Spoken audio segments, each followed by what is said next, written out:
Hello students, आज हम शुरू करेंगे अपना नया चैप्टर इलेक्ट्रोकेमिस्ट्री। हम लोग बच्चों गूगल क्लासेस में करीब solid state chapter, solution chapter मैंने ही पढ़ाया, केमिकल ऑर्गेनिक्स चैप्टर, 3 चैप्टर हम लोग पढ़ चुके हैं। ठीक है, आज हम शुरू कर रहे हैं अपना नेक्स्ट चैप्टर इलेक्ट्रोकेमिस्ट्री के नाम से। ठीक है, तो आज हम बच्चों इलेक्ट्रोकेमिस्ट्री के बारे में पढ़ेंगे। इलेक्ट्रोकेमिस्ट्री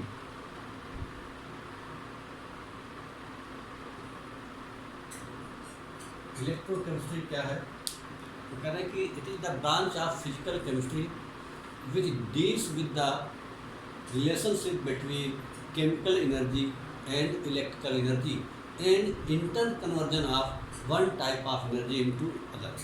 मतलब केमिस्ट्री की वो ब्रांच है जिसमें हम इलेक्ट्रिकल एनर्जी और केमिकल एनर्जी के बीच में रिलेशन देखते हैं और एक एनर्जी को दूसरे एनर्जी में कन्वर्ट करते हैं। तो इस तरह का जो ब्रांच है उसको बोलते हैं इलेक्ट्रोकेमिस्ट्री। तो electrochemistry is the branch of physical chemistry which deals with the study of inter conversion of chemical energy into electric energy and its vice versa and what is the relationship between them।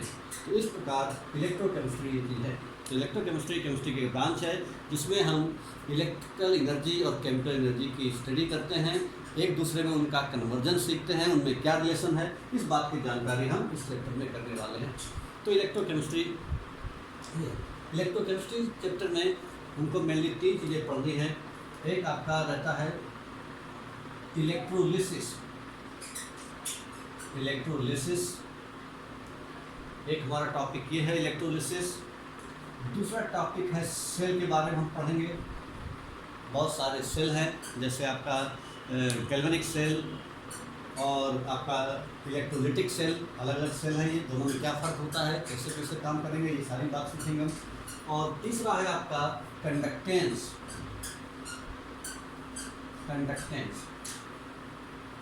ये पूरा 3 topic है। ये 3 topic के बारे में आपको पढ़ना है। एक है इलेक्ट्रोलिसिस, दूसरा है सेल, तीसरा है कंडक्टेंस। ठीक है, किसी बुक में पहले सेल लिखा रहता है, किसी बुक में पहले कंडक्टेंस लिखा रहता है, किसी बुक में पहले इलेक्ट्रोलिसिस रहता है। हमें तीनों ही पढ़ने हैं एक एक करके। तो पहले बच्चों हम पढ़ते हैं इलेक्ट्रोलिसिस का क्या मीनिंग है। What is the meaning of electrolysis? आपने अर्लियर क्लासेस में इलेक्ट्रोलिसिस के बारे में सीखा होगा। तो सबसे पहले इलेक्ट्रोलिसिस को जानने के पहले हम कुछ टर्म हैं इनके बारे में जान लेते हैं। वो टर्म क्या होते हैं? इलेक्ट्रोलाइट्स क्या होते हैं? What are electrolytes?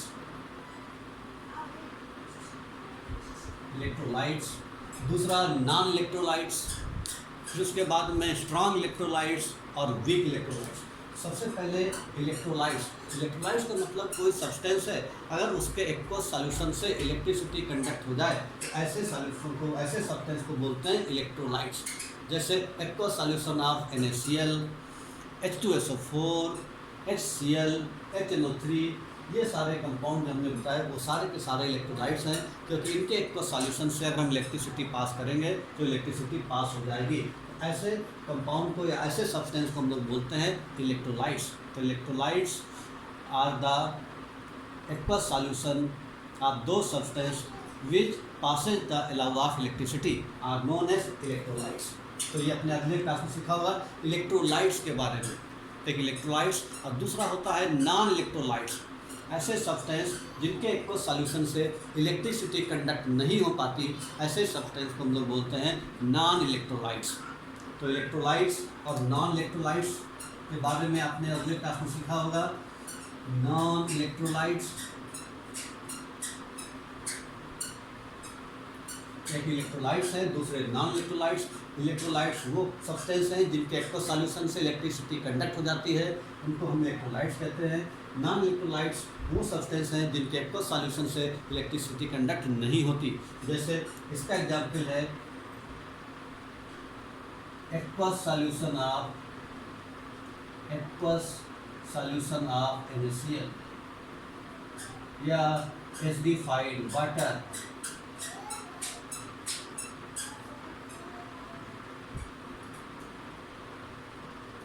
या एसिड तो ये सारे कंपाउंड हैं, जैसे आपका H2SO4, HCl वगैरह स्ट्रॉन्ग मिनरल एसिड्स है, ये सारे आपके इलेक्ट्रोलाइट्स होते हैं। नॉन इलेक्ट्रोलाइट्स का मतलब एक्वस सॉल्यूशन ऑफ ग्लूकोज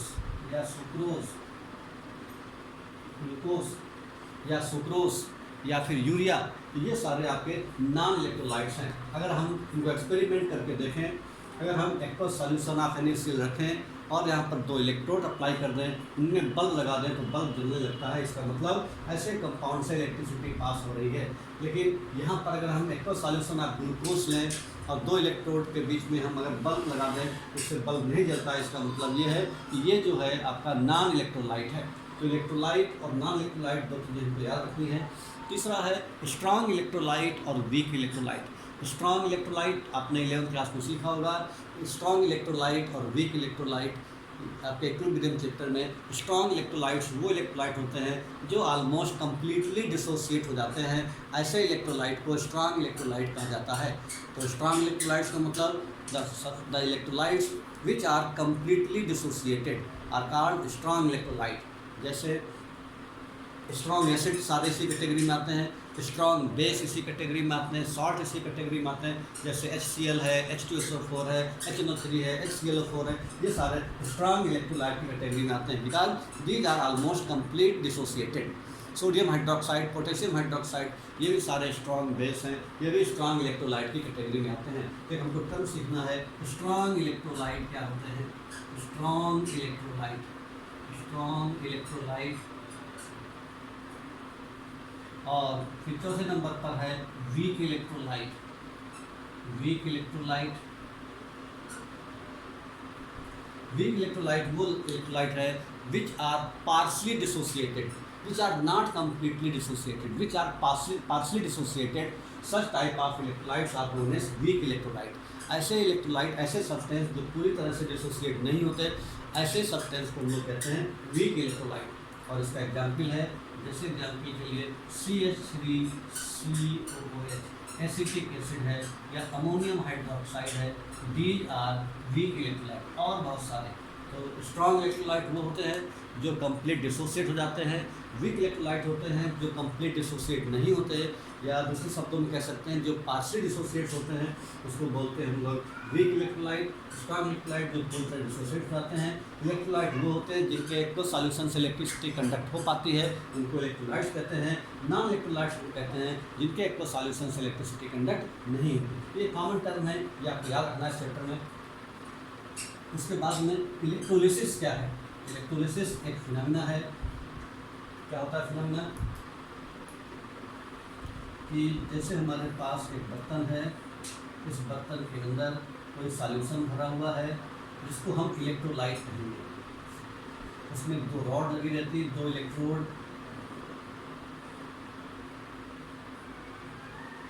ये 2 इलेक्ट्रोड, ठीक है। एक आपका एनोड रहता है, एक आपका कैथोड रहता है। जो एनोड रहता है वो पॉजिटिव टर्मिनल खुला रहता है बैटरी के, एनोड, और जो कैथोड है वो नेगेटिव वाला रहता है, कैथोड। तो ये जो इलेक्ट्रोड है, तो पॉजिटिव वाला जो इलेक्ट्रोड है उसको हम कहते हैं एनोड, जो नेगेटिव वाला इलेक्ट्रोड है उसको हम कहते हैं कैथोड। इसके अंदर जो सॉल्यूशन भरा हुआ है उसको हम कहते हैं इलेक्ट्रोलाइट। और इस पूरे फिनोमेना को हम बोलते हैं इलेक्ट्रोलिसिस। तो इलेक्ट्रोलिसिस एक फिनोमेना है जिसके हम क्या करते हैं, जो इलेक्ट्रोलाइट है उसके अंदर से इलेक्ट्रिसिटी पास करते हैं। इस पूरे फिनोमेना को इलेक्ट्रोलिसिस करते हैं। अब इलेक्ट्रोलिसिस में होता क्या है, इलेक्ट्रोलिसिस जब इसका हम करेंगे तो उसमें क्या होगा कि आपका कोई भी कंपाउंड का अगर हम इलेक्ट्रोलाइट है उसको हम इलेक्ट्रिसिटी पास करेंगे, इसको हम कहते हैं इलेक्ट्रोलिसिस करना। जब इलेक्ट्रोलिसिस कराते हैं तो जो इसके अंदर जो आयन बनते हैं वो अपने से अपोजिट इलेक्ट्रोड की ओर मूव करते हैं। जैसे मान लीजिए हमने ले लिया कंसनट्रेटेड सॉल्यूशन ऑफ NaCl, हमने ये ले लिया आपका NaCl ले लिया, ठीक है। NaCl ले लिया हमने। जब NaCl लेंगे तो यहाँ पर क्या बनेगा, जब इसके अंदर से इलेक्ट्रिसिटी पास करेंगे, यानी जो NaCl है, या इसको हम मॉल्टन NaCl कह सकते हैं, मतलब कंसनट्रेटेड नहीं, मॉल्टन कह दें ज़्यादा सही रहेगा सब। तो ये मॉल्टन NaCl लेंगे, अगर हम यहाँ पर मॉल्टन NaCl, तो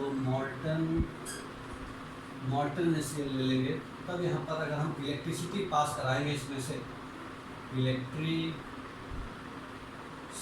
पास कराने पर हमको क्या मिलेंगे, ये सोडियम आयन मिलेगा और Cl आयन में टूट जाएगा।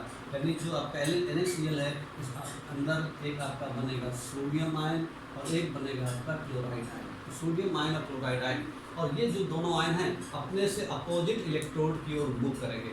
जो Cl माइनस वाला आयन है वो पॉजिटिव वाले इलेक्ट्रोड की ओर मूव करेगा, जो प्लस वाला है वो नेगेटिव इलेक्ट्रोड की ओर मूव करेगा। इस तरह से ये इलेक्ट्रोड पर अपने से अपोजिट इलेक्ट्रोड पर जा करके डिस्चार्ज होते हैं। इसको हम ऐसे लिखते हैं, reaction at anode at cathode, reaction at anode, reaction at anode. Anode पर कौन सा जाएगा, एनोड पर जाएगा आपका Cl माइनस, एनोड पर Cl माइनस पहुँचेगा और ये क्या करेगा, Cl माइनस क्या करेगा, ये इलेक्ट्रॉन को लूज कर देगा और क्या बन जाएगा, क्लोरीन गैस, यानी एनोड पर क्लोरीन गैस मिलेगी। और कैथोड पर क्या मिलेगा, एट कैथोड, कैथोड कहाँ पर जाएगा, ए फॉर एनोड। एनायन एनोड की ओर जाते हैं, कैटायन कैथोड की ओर जाते हैं। एनायन जिनके ऊपर नेगेटिव चार्ज होता है, कैटायन जिसके ऊपर पॉजिटिव चार्ज होता है। तो याद रखने का तरीका है, ए मूव टुवर्ड्स ए, यानी a for anode, a for anion, a and c for cation, C for cathode. तो कैटायन कैथोड की ओर जाएगा। कैटायन कौन सा यहाँ पर है, कैटायन है Na, और यहाँ पर Na क्या करेगा, इलेक्ट्रॉन गेन करेगा और ये सोडियम एटम में कन्वर्ट हो जाएगा। तो इस तरह से हमने क्या देखा, इस तरह से इलेक्ट्रोलिसिस होता है। और इलेक्ट्रोलिसिस होने के बाद जो आयंस बनते हैं वो अपने से अपोजिट इलेक्ट्रोड की ओर मूव जाते हैं। यहाँ पर एक बात और याद रखनी है, एनोड पर हमेशा ऑक्सीडेशन रिएक्शन होता है और कैथोड पर हमेशा रिडक्शन रिएक्शन होता है। सेल चाहे जैसा भी हो, कोई भी सेल हो, चाहे वो इलेक्ट्रोलिटिक सेल हो या फिर आपका गैल्वेनिक सेल हो, लेकिन दोनों बार काम एक ही होता है। एनोड पर हमेशा ऑक्सीडेशन और कैथोड पर हमेशा रिडक्शन। ऑक्सीडेशन का मतलब लूजिंग ऑफ इलेक्ट्रॉन, तो यहाँ पर हमने इलेक्ट्रॉन लूज करना दिखाया है।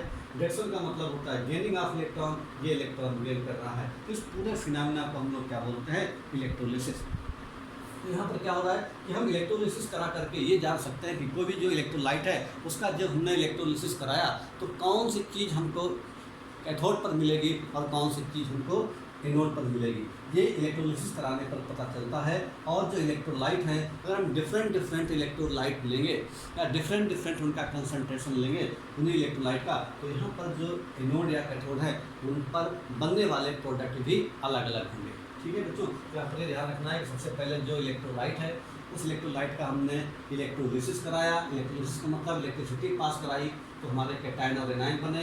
कैटायन जाएगा कैथोड के ऊपर पास और एनायन जाएगा एनोड के पास। एनोड पर हमेशा ऑक्सीडेशन होता है। ऑक्सीडेशन का मतलब होता है लूजिंग ऑफ इलेक्ट्रॉन। ये क्लास 11 में आपने पढ़ा होगा रेडॉक्स रिएक्शन चैप्टर में। तो losing of electron is known as oxidation and gaining of electron is known as reduction. इस तरीके से हमको कैथोड पर मिला सोडियम और एनोड पर मिला क्लोरीन गैस। तो इस तरीके से अगर हम मॉर्टन NaCl लेते हैं तो हमको ये चीज़ मिलती है। अब देखिए क्या करें बच्चों, अब हम यहाँ पर जो मॉर्टन NaCl लिया था, अब हम ले लेते हैं aqueous solution of NaCl। Aqueous solution of NaCl अब हम ले लेते हैं यहाँ पर एक्वस सॉल्यूशन ऑफ NaCl, यानी ब्राइन, यानी वाटर नहीं है इसमें। तो अब क्या करेंगे, अब यहाँ पर जब हम एक्वस सॉल्यूशन ऑफ NaCl लेंगे तब यहाँ पर क्या होगा, अब यहाँ पर फिर वही काम होगा। ये है एनोड और वो है कैथोड। जब हम एक्वस सॉल्यूशन जब हम NaCl का लेंगे तो यहाँ पर दो काम होंगे। ऐसे दो काम होंगे, जो NaCl है वो पहले की तरह फिर इलेक्ट्रिसिटी पास करेंगे, इलेक्ट्रिसिटी पास करेंगे तो ये आपका बना लेगा सोडियम आयन और क्लोराइड आयन। लेकिन वहाँ पर क्या था, मॉर्टन NaCl था, यानी वाटर की अमाउंट नहीं था। यहाँ पर एक्वस है, इसका मतलब पानी भी प्रेजेंट है। तो यहाँ पर क्या होगा, पानी भी आपका जो है ये भी आपका इलेक्ट्रोलाइट कुछ आपके आयन बनेंगे और ये बनाएगा H+ और OH- आयन। अब यहाँ पर एक दिक्कत ये हो गई, पहले वाले क्वेश्चन में हमने देखा था जब हमने मॉर्टन NaCl लिया था तब वहाँ पर खाली एक सोडियम आयन और एक क्लोराइड आयन मिला था। लेकिन यहाँ पर हमको दो कैटायन मिल रहे हैं और दो एनायन मिल रहे हैं। तो इस तरह से जब एक से ज़्यादा कैटायन या एक से ज़्यादा एनायन मिले तो कौन सा कैटायन कैथोड पर जाएगा और कौन सा एनायन एनोड पर जाएगा।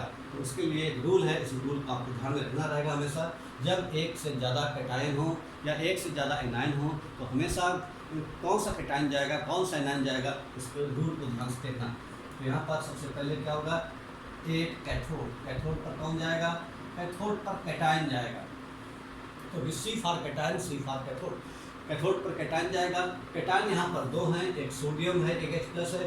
इन दोनों में से कौन सा कैटायन जाएगा, तो इसके लिए हम क्या करते हैं, इसके लिए कॉन्सेप्ट ये है कि जो आपने 11th क्लास में डॉक्टर रिएक्शन पढ़ा था चैप्टर, तो वहाँ पर एनसीईआरटी बुक में एक आपको इलेक्ट्रोकेमिकल सीरीज दी गई थी। उस इलेक्ट्रोकेमिकल सीरीज में बहुत सारे एलिमेंट रखे गए थे। वो बच्चों इलेक्ट्रोकेमिकल सीरीज थी, उसमें आपका जो सीरीज है वो स्टैंडर्ड रिडक्शन इलेक्ट्रोड पोटेंशियल के हिसाब से रखी गई थी। तो वहाँ पर हमको ये देखना रहता है कि वो कैटायन जिसका स्टैंडर्ड रिडक्शन पोटेंशियल की वैल्यू ज़्यादा होती है वो पहले पहुँचता है, यानी वही आपका पहुँचेगा, बाकी दूसरा वाला नहीं पहुँचेगा। तो जो टेबल है वहाँ पर टेबल में देखेंगे हम लोग, उस टेबल में देख सकते हैं कि जो E0 वैल्यू H की रहती है वो कितनी रहती है, 0। E0 वैल्यू H की रहती है फॉर H वो रहती है 0.00 वोल्ट, और जबकि E0 value for sodium ion जो रहती है वो रहती है -2.71 वोल्ट। तो यहाँ पर हमने क्या बोला, जिसकी E0 की वैल्यू ज़्यादा हो वो पहुँचता है। तो यहाँ पर कैटायन दो हैं, एक सोडियम और H आयन। यहाँ पर H आयन की वैल्यू ज़्यादा, H की वैल्यू ज़्यादा है सोडियम से। इसका मतलब जो है आपका जो हाइड्रोजन आयन वही डिपॉजिट होगा और सोडियम डिपॉजिट नहीं होगा। तो इस तरह से कैथोड पर जो रिएक्शन होगा वो क्या होगा, सोडियम नहीं डिपॉजिट होगा बल्कि एनोड पहुँचेगा, और ये क्या करेगा, हाइड्रोजन ये क्या करेगा, इलेक्ट्रॉन गेन करेगा और यहाँ पर हाइड्रोजन गैस बन जाएगा। तो इस तरीके से ये, या इसको हम ये भी लिख सकते हैं कि H+ और एक इलेक्ट्रॉन गेन करेगा तो ½ H2 भी लिख सकते हैं। चाहे से लिखें चाहे से लिखें, ये एक ही बात है। रिएक्शन को बैलेंस करने के लिए ऐसा लिखा जाता है। तो यहाँ पर कैथोड पर हाइड्रोजन बना, क्यों, क्योंकि उसका स्टैंडर्ड रिडक्शन पोटेंशियल की वैल्यू ज़्यादा। तो कैटायन के लिए रूल ये है, कैटायन हमेशा वही डिस्चार्ज होगा, कैटायन हमेशा वही अपने से अपोजिट इलेक्ट्रोड पर पहुँचेगा जिसका स्टैंडर्ड रिडक्शन पोटेंशियल की वैल्यू ज़्यादा होती है। इस तरह से यहाँ पर कैटायन डिपॉजिट हो गया। अब बात आई एनायन की। एनायन पर क्या होगा, 8 एनोड। अब एनोड पर भी दो आपके आयन हैं, एक क्लोराइड आयन है और एक OH- आयन है। तो क्लोराइड आयन और OH- इन दोनों में हम क्या देखते हैं, ये एनायन के लिए अलग रूल है, कैटायन के लिए अलग रूल है। कैटायन वो पहले पहुंचता है जिसका स्टैंडर्ड रिडक्शन पोटेंशियल की वैल्यू ज़्यादा हो, और एनायन वो पहले पहुंचता है जिसका स्टैंडर्ड रिडक्शन पोटेंशियल की वैल्यू कम हो। तो इन दोनों में Cl और OH में Cl की स्टैंडर्ड रिडक्शन पोटेंशियल की वैल्यू OH के कंपेरेटिव में कम है, तो Cl पहुंचेगा और Cl क्या करेगा, ये Cl इलेक्ट्रॉन को लूज करेगा और क्लोरीन गैस बना देगा। इस तरह से आपका ये बन जाएगा। यानी अगर आपसे पूछा जाए क्वेश्चन इस तरह से आता है, बताइए कि अगर हमने ब्राइन लिया, इसको हम ब्राइन भी कहते हैं, या एक्वस सॉल्यूशन ऑफ NaCl, तो बताओ कैथोड पर कौन सी गैस मिलेगी। तो कैथोड पर कौन सी गैस मिलेगी, हाइड्रोजन गैस। एनोड पर कौन सी गैस मिलेगी, क्लोरीन गैस। अब वहाँ पर ऑप्शन लिखे रहेंगे तरह तरह से, एनोड पर क्लोरीन मिलेगी, कहीं पर लिखा रहेगा ऑक्सीजन मिलेगी लिखी रहेगी, कहीं पर लिखा रहेगा सोडियम मिलेगा। इस तरीके से हमको अगर सही कॉन्सेप्ट पता है तो हम जान सकते हैं कि एनोड पर कौन सा कंपाउंड मिलेगा या कौन सी गैस मिलेगी और कैथोड पर कौन सी गैस मिलेगी। तो उसके लिए कॉन्सेप्ट यही है कि अगर एक से ज़्यादा आयन हो, चाहे एक से आयन जितने भी ज़्यादा हो, वही आयन आपका अपने से अपोजिट इलेक्ट्रोड के ऊपर पहुंचेगा जिसका स्टैंडर्ड रिडक्शन पोटेंशियल की वैल्यू ज़्यादा हो, और एनायन के केस में वो एनायन पहुंचेगा जिसका स्टैंडर्ड रिडक्शन पोटेंशियल की वैल्यू कम होती है, वो एनायन पहुंचता है, बाकी के एनायन नहीं पहुंचते। तो इस तरीके से हमारा सोडियम आयन और क्या नाम आपका हाइड्रोजन आयन और क्लोरीन आयन दोनों पहुँच गए। सोडियम आयन और OH आयन भी दोनों सॉल्यूशन के अंदर ही रहे, और यहाँ पर Na आयन और OH आयन ये दोनों मिल करके इन्होंने क्या बना लिया, सोडियम हाइड्रोक्साइड। तो इस तरीके से ये सोडियम हाइड्रोक्साइड भी बनता है।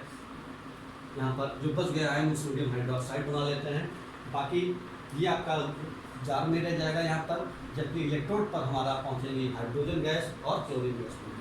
इस तरीके से डिफरेंट जो इलेक्ट्रोलाइट हैं उनमें हमको खाली यही ध्यान रखना है, सबसे पहले हमको उस कंपाउंड का इलेक्ट्रोलिसिस कराना है, कंपाउंड का इलेक्ट्रोलिसिस कराने के बाद फिर हम क्या करेंगे कि देखें कौन कौन से कैटायन बने।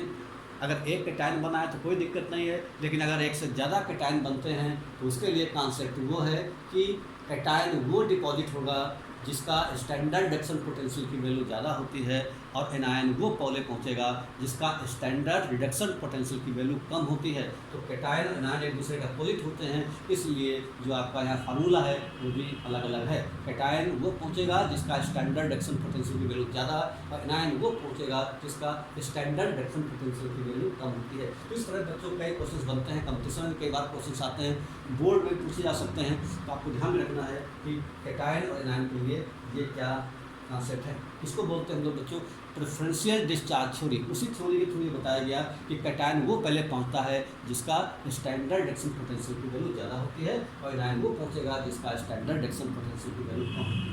ठीक है बच्चों, इस तरीके से हम डिफरेंट साल्ट ले सकते हैं। Aqueous solution of silver chloride, aqueous solution of calcium sulphate, aqueous solution of copper sulphate, और डिफरेंट आयन को हम डिसोसिएट करके दो या दो से ज़्यादा आयन बने उनमें कंपेयर करके किसका स्टैंडर्ड रिडक्शन पोटेंशियल की वैल्यू ज़्यादा होती है, ये सीरीज से हम जान सकते हैं। ठीक है, सीरीज में जो हाईली रिएक्टिव एलिमेंट हैं उनकी पोजीशन हाइड्रोजन के रिस्पेक्ट में ऊपर रखी गई है, और क्योंकि उनकी वैल्यू निगेटिव है, और जो आपके हाइड्रोजन से कम रिएक्टिव एलिमेंट हैं जिनकी रिएक्टिविटी कम है वो हाइड्रोजन से नीचे रखे गए हैं, उसके ई नॉट की वैल्यू पॉजिटिव होती है। तो इस तरह से सीरीज में आपके कुछ एलिमेंट जो है जिनको हाइड्रोजन से ऊपर रखा गया है, कुछ को हाइड्रोजन से नीचे रखा गया है, क्योंकि हाइड्रोजन का स्टैंडर्ड इलेक्ट्रोड पोटेंशियल की वैल्यू कितनी होती है, 0। तो ये हमारा इलेक्ट्रोलिसिस का कॉन्सेप्ट है। अब यहाँ पर इलेक्ट्रोलिसिस होने के बाद, इलेक्ट्रोलिसिस हो गया, हमने ये जान लिया कि कैथोड पर कौन सा मिलेगा, एनोड पर कौन सा कंपाउंड मिलेगा या कौन सी गैस मिलेगी। तो इस तरीके से हम कैथोड और एनोड पर डिपॉजिट होने वाले सब्सटेंस के बारे में जान सकते हैं। लेकिन अभी हमको ये नहीं पता था कि कैथोड पर क्लोरीन मिली या हाइड्रोजन मिली, कोई भी गैस मिली, उसका अमाउंट कितना है, ये बात हमको नहीं पता। अभी अब तक हमको खाली इतनी बात पता है कि कैथोड पर एक चीज़ मिल रही है और एनोड पर एक चीज़ मिल रही है, लेकिन उसका अमाउंट क्या है ये बात हमको नहीं पता थी। इस बात को बताने वाले साइंटिस्ट थे माइकल फैराडे। माइकल फैराडे ने एक रूल दिया, और उस रूल के थ्रू हम क्या ये भी जान सकते हैं कि कैथोड पर कितने ग्राम क्लोरीन मिलेगी या कितने ग्राम हाइड्रोजन मिलेगी, या एनोड पर कितने ग्राम क्लोरीन मिलेगा या कितने ग्राम कॉपर मिलेगा या कितने ग्राम सोडियम मिलेगा। इस बात की जानकारी हम फैराडे के नियम से करते हैं। इसको बोलते हैं फैराडे फर्स्ट लॉ। ठीक है, फैराडे नाम के साइंटिस्ट ने रूल दिया था, Faraday first law. Faraday first law क्या कहता है? कहता है कि the mass deposited of the electrode is directly proportional to the charge passing through them. यानी कोई भी अगर इलेक्ट्रोड है उसमें जो इलेक्ट्रोड के ऊपर सब्सटेंस डिपॉजिट हो रहा है वो कितना डिपॉजिट होगा वो डिपेंड करता है चार्ज के ऊपर। जितना ज़्यादा चार्ज फ्लो करेंगे उतना ज़्यादा मास डिपॉजिट होगा, चार्ज कम फ्लो करेंगे तो मास कम डिपॉजिट होगा। इसी बात को बोलते हैं फैराडे फर्स्ट लॉ। तो क्या बोला? The mass deposited at the electrode, the mass deposited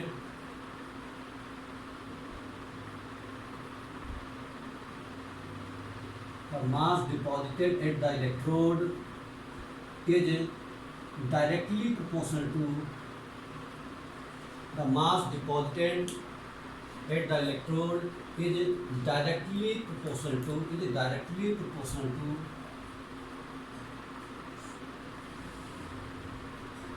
the mass deposited at the electrode is directly proportional to the charge passing through them, charge passing through them. ये rule है, इस rule को बोलते हैं Faraday first law. क्या कहा गया इसमें? द मास, कितना मास डिपॉजिट होगा वो किस बात पे डिपेंड करेगा? चार्ज के ऊपर। इन चार्ज और मास का डायरेक्टली रिलेशन है। तो यानी यही बात है कि the mass deposited at the electrode is directly proportional to the charge passing through them. यानी चार्ज का मास से डायरेक्टली रिलेशन है। यानी किसी फार्मूले को कह सकते हैं W is directly proportional to Q। Q का मतलब चार्ज और W का मतलब डिपॉजिट होने वाला मास। यानी किसी भी इलेक्ट्रोड पर, चाहे कैथोड पर या एनोड पर किस चीज़ का कितना मास डिपॉजिट हो रहा है वो अमाउंट ये फार्मूला बताता है। W is directly proportional to Q, और Q का मतलब चार्ज है। Q बराबर क्या होता है I into T, I into T, Q बराबर I इंटू टी। तो यहाँ पर क्या कह सकते हैं हम लोग, W is directly proportional to I into T. यहाँ पर W का मतलब है mass deposited at the electrode, I का मतलब है करंट इन एम्पियर, और T का मतलब है टाइम इन सेकंड। ये ध्यान रखना हमेशा कि T का मतलब टाइम है, वो भी टाइम सेकंड में होना चाहिए। न्यूमेरिकल लगाते समय हम टाइम को सेकंड में ही रखेंगे, भले चाहे वो मिनट में दिया हो या घंटे में दिया हो, टाइम को हमेशा सेकंड में रखना है। तो T का मतलब है टाइम इन सेकेंड, T का मतलब है टाइम इन सेकेंड, ठीक है। I का मतलब है current in ampere, current in ampere, और W का मतलब है मास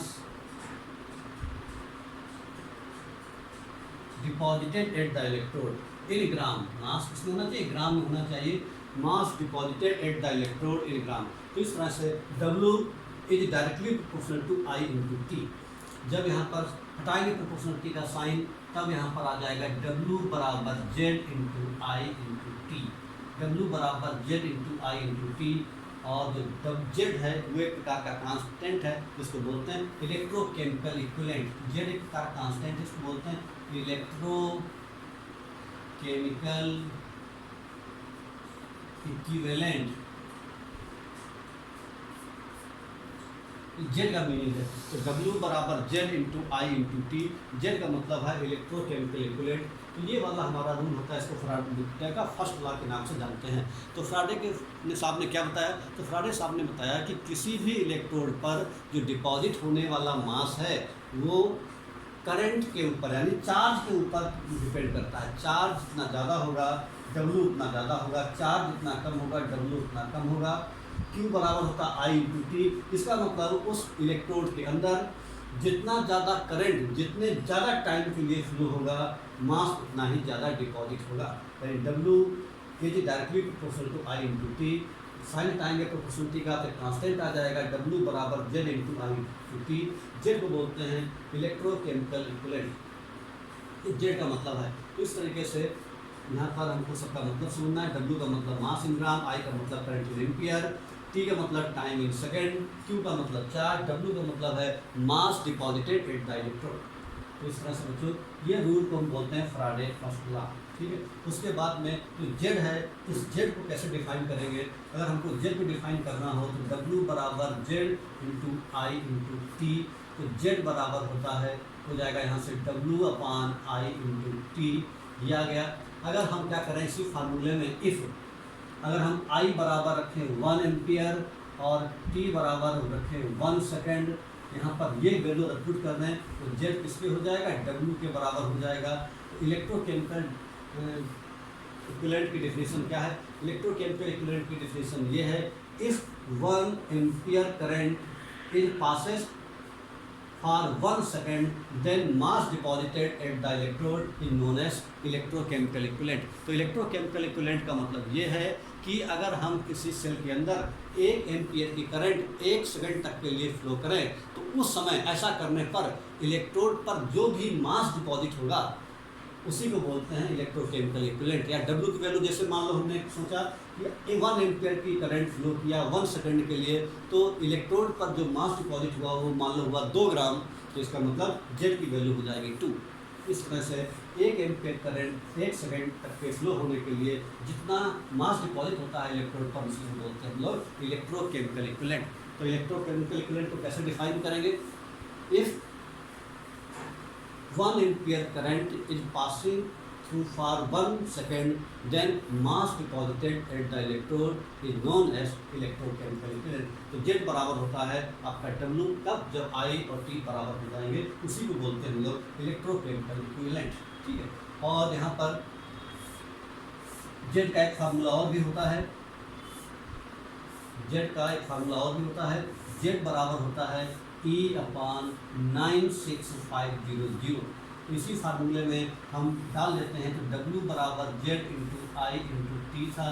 तो हम पूरा फार्मूला अगर हमको लगाना है तो Z की जगह हम डाल देंगे E अपॉन 96,500 इंटू आई इंटू टी। ये फार्मूला अप्लाई कर देंगे यहाँ पर। ये जेड की वैल्यू होती है E अपॉन 96,500। E का मतलब क्या है यहाँ पर? Equivalent mass. E का मतलब है इक्विवेलेंट मास, जो सब्सटेंस इलेक्ट्रोड पर डिपॉजिट हुआ है उसी सब्सटेंस का इक्विवेलेंट मास 96,500। इस वैल्यू को बोलते हैं हम लोग 1 फैराडे। तो 1 फैराडे बराबर होता है 96,500 कूलाम। 1 फैराडे की वैल्यू होती है 96,500। अगर 2 फैराडे होगा तो 2 से मल्टीप्लाई हो जाएगा, 3 फैराडे होगा तो 3 से मल्टीप्लाई हो जाएगा। तो 1 फैराडे बराबर 96,500 वैल्यू रहती है। 1 फैराडे कूलाम में इसके बराबर रहता है। 1 फैराडे एक्चुअल में क्या होता है बच्चों? 1 फैराडे का मतलब है 1 मोल इलेक्ट्रॉन का चार्ज। जो 1 मोल इलेक्ट्रॉन का चार्ज है बच्चों, वही 1 फैराडे कहा जाता है। यानी 1 मोल इलेक्ट्रॉन का चार्ज अगर हम निकालें तो लगभग वैल्यू उसके आसपास आती है। 1 फैराडे बराबर है 1 फैराडे की अगर हम बात कर रहे हैं तो क्या ये charge of 1 mole of electron, charge of 1 mole of electron, 1 mole of electron, 1 mole of electron का चार्ज है ये। तो 1 मोल इलेक्ट्रॉन का, और 1 इलेक्ट्रॉन का चार्ज आपको पता है, 1 इलेक्ट्रॉन का चार्ज होता है 1.6 इंटू 10 की पावर -19 कूलाम। 1 मोल में कितने इलेक्ट्रॉन होंगे? 1 मोल में होंगे 6.022 इंटू 10 की पावर 23 इलेक्ट्रॉन। तो यानी इतने इलेक्ट्रॉन का चार्ज कितना हो जाएगा? 6.022 इंटू 10 की पावर 23 इंटू 1.6 इंटू 10 की पावर -19। तो ये हो जाएगा 6.022 इंटू 1.6 इंटू 10 की पावर 23 माइनस और 19। ये कितना बचेगा आपका? ये बचेगा आपका 4 प्लस का ये। इसको सॉल्व करेंगे तो ये मेरी वैल्यू आ जाएगी करीबन 96437 कूलाम के आसपास ये वैल्यू आएगी।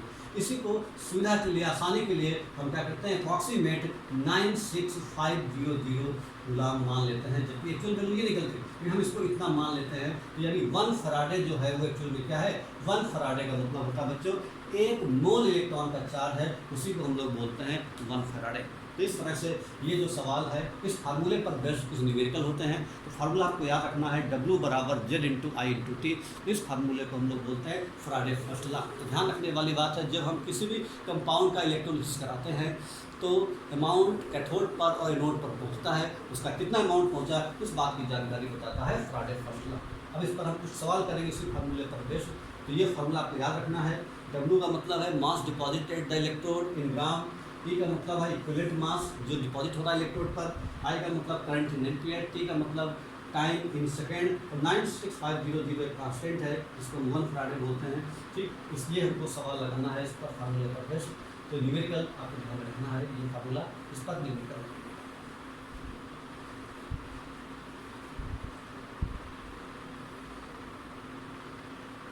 अब हम इस फार्मूले पर बेस्ड बच्चों कुछ न्यूमेरिकल कराएंगे, 2-4 न्यूमेरिकल। तो इससे क्या होगा आपको पता लगेगा ये फार्मूला कैसे कैसे लगता है, ठीक, इसका क्या क्या फ़ायदा है। तो जैसे ये है for how long a current of 1.5 ampere, for how long a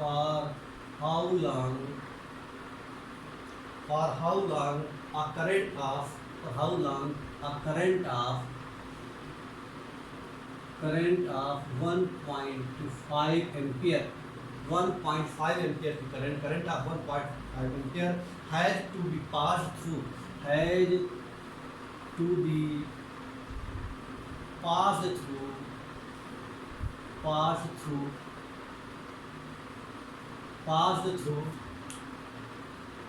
the electrolyte. In order to pass through the electrolyte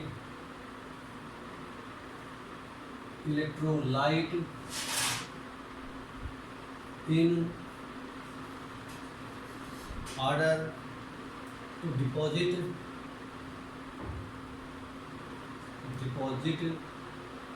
1 gram of aluminum, 1 gram of aluminum, ठीक है। when the electrode reaction is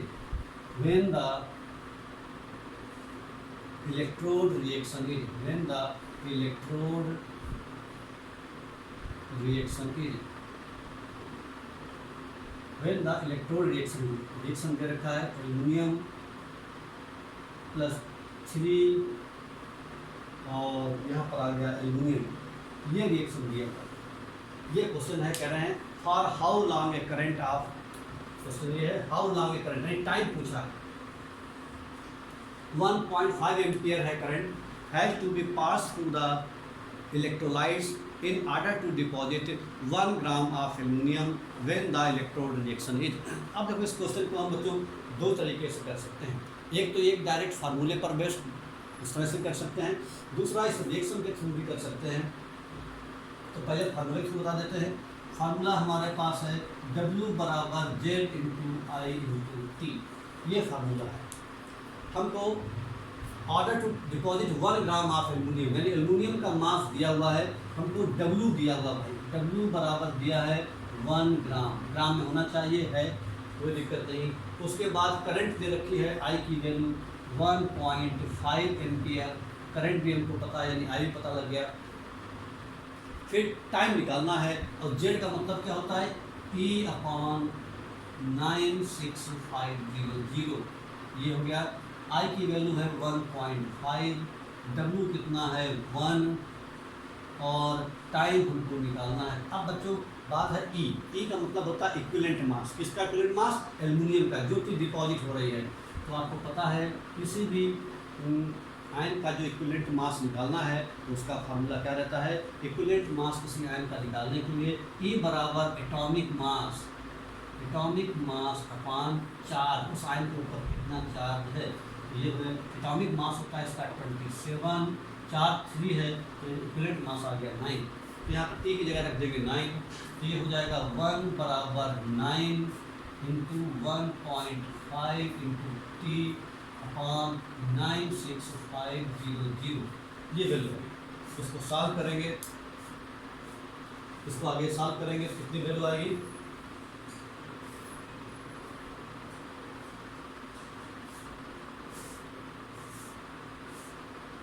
इसको जब solve करेंगे तो ये हो जाएगा 96500 बराबर 9 × 1.5 × T बराबर हो जाएगा 96500 अपॉन 9 × 1.5, पॉइंट हटा करके 0 बढ़ा दें। अब इसको हमको सॉल्व करना है तो सॉल्व कर सकते हैं हम लोग। 5 से डिवाइड करेंगे, 5 × 3 = 15, 5 × 1 = 5 बचा 4, 46, 5 × 9 = 45 बचा 1, 5 × 3 = 15 और 3 0, ये आ गया हमारा। और नीचे आ गया 9 × 3 = 27 और सेकंड, ये वैल्यू। तो टाइम कितने सेकंड आ गया, इसको हम डिवाइड कर देंगे तो हमारा टाइम निकल आएगा सेकंड में। तो सेकंड में टाइम अगर हमको निकालना है तो हमको क्या करेंगे, बस यहीं पर एक वैल्यू रख दें, टाइम हमारा सेकंड में निकल आएगा। तो ये हमारा वैल्यू है 19300। तो इसको हम डिवाइड करेंगे, सॉल्व करेंगे तो ये वैल्यू हमारी कितनी आ जाएगी, इसको हम डिवाइड करेंगे 19300 डिवाइडेड बाई 20 सेकेंड 27, तो ये आ जाएगा आपका 7148 सेकेंड। 71 ये हमारा आ जाएगा 7148 सेकेंड के आसपास आ जाएगा अप्रॉक्सीमेट, इतनी वैल्यू आ जाएगी। अब इसको अगर हम मिनट में चेंज करना चाहते हैं तो 60 से डिवाइड कर देंगे, और अगर घंटे में चेंज करना चाहते हैं तो हम डिवाइड कर देंगे आपका 3600 से। इस तरह से टाइम हमारा निकल आया 7148 सेकेंड।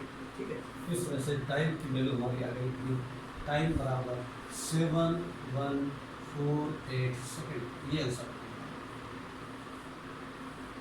तो इस तरीके से हमने ये सॉल्व कर लिया, ये हमारा आंसर निकल आया। इसी क्वेश्चन को हम और तरीके से भी कर सकते हैं। एक तरीका तो ये डायरेक्ट है, दूसरा तरीका है कि जो रिएक्शन है उस रिएक्शन के थ्रू भी हम सॉल्व कर सकते हैं, यानी कंपेयर करके। ऐसे जैसे कि ये रिएक्शन दिया था हमारा, एल्यूमिनियम के ऊपर 3 चार्ज है और 3 इलेक्ट्रॉन गेन कर रहा है और एल्यूमिनियम बन रहा है, एल्यूमिनियम मीटर। यहाँ पर क्या रखेंगे हम लोग, देख रहे हैं कि 3 मोल इलेक्ट्रॉन है, वो एल्यूमिनियम आयन को रिड्यूस कर रहा है और 1 मोल एल्यूमिनियम हमको मिल रही है। तो क्या करेंगे, 3 मोल इलेक्ट्रॉन, यानी जो चार्ज है 3 मोल इलेक्ट्रॉन है, ठीक है। ये हमको क्या देता है, गिव्स 1 मोल एल्युमिनियम, 1 मोल एल्युमिनियम दे रहा है। 1 मोल एल्युमिनियम का मतलब है 27 ग्राम। 1 मोल एल्युमिनियम का मास कितना है, 27 ग्राम, क्लियर। अब 3 मोल इलेक्ट्रॉन, और 1 मोल इलेक्ट्रॉन का मतलब 1 फराडे, तो 3 मोल इलेक्ट्रॉन का मतलब हो गया 3 फराडे, और 1 फराडे कितना है, 96500 कूलाम के बराबर। यानी इतने कूलाम चार्ज रिक्वायर है, इतने कूलाम चार्ज जो रिक्वायर होता है, रिक्वायर इसके लिए 27 ग्राम एल्युमिनियम के लिए। तो अब इसको क्या करना हमको, फिर सीधा कर लीजिए इसको, जब 27 ग्राम तरफ कर देते हैं हम। दूसरा तरीका है इसको, जब 27 ग्राम एल्युमिनियम डिपॉजिट हो रहा है, डिपॉजिट्स, देन चार्ज रिक्वायर्स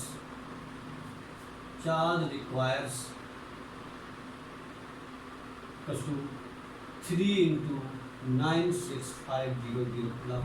इतना चार्ज आपका हो रहा है कब, जब इतना कूलाम, इतना ग्राम एल्युमिनियम डिपॉजिट हो रहा है। तो 1 ग्राम एल्युमिनियम के लिए क्वेश्चन में कहा गया कि 1 ग्राम एल्युमिनियम के लिए कितना चार्ज डिपॉजिट होगा, ठीक है। तो 1 ग्राम एल्युमिनियम के लिए कितना चार्ज डिपॉजिट होगा, 1 ग्राम एल्युमिनियम के लिए चार्ज डिपॉजिट होगा कितना, 3 इंटू 96500 अपॉन 27। 1 ग्राम एल्युमिनियम के लिए 3 9 27, ये इतना चार्ज आएगा 1 ग्राम एल्युमिनियम के लिए। तो हमको चार्ज पता हो गया, तो हम इससे W की वैल्यू को निकाल सकते हैं कि इतने ग्राम, 1 ग्राम एल्युमिनियम अगर हमको करना है तो इतना हमको चार्ज चाहिए, यानी 96500 अपॉन 9, ये वैल्यू आई हमारी। इसको सॉल्व करेंगे बच्चों तो ये वैल्यू आएगी हमारी कितनी, 96500 डिवाइडेड बाई 9, ये वैल्यू आ जाएगा हमारा 10,722, ये वैल्यू हमारी निकल आई, ठीक है। तो ये वैल्यू हमारी निकल आई 10,722 कूलाम, इतना चार्ज है 1 ग्राम एल्युमिनियम के लिए। अब हमको टाइम निकालना है, तो इससे हम चार्ज पता है तो इससे हम टाइम भी निकाल सकते हैं बच्चों। तो इस तरीके से हम इस क्वेश्चन को 2 तरीके से कर सकते हैं, कि डायरेक्ट रिएक्शन से या फिर डायरेक्ट फार्मूला अप्लाई करके, दोनों तरीके से हम इस क्वेश्चन को सॉल्व कर सकते हैं। उसके बाद बच्चों दूसरा न्यूमेरिकल है, दूसरा न्यूमेरिकल और सॉल्व करेंगे हम लोग। Calculate the mass of hydrogen evolve, calculate the mass of hydrogen evolve,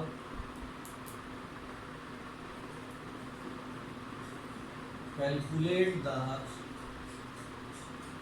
mass of hydrogen evolved, calculate the mass of hydrogen evolved by passing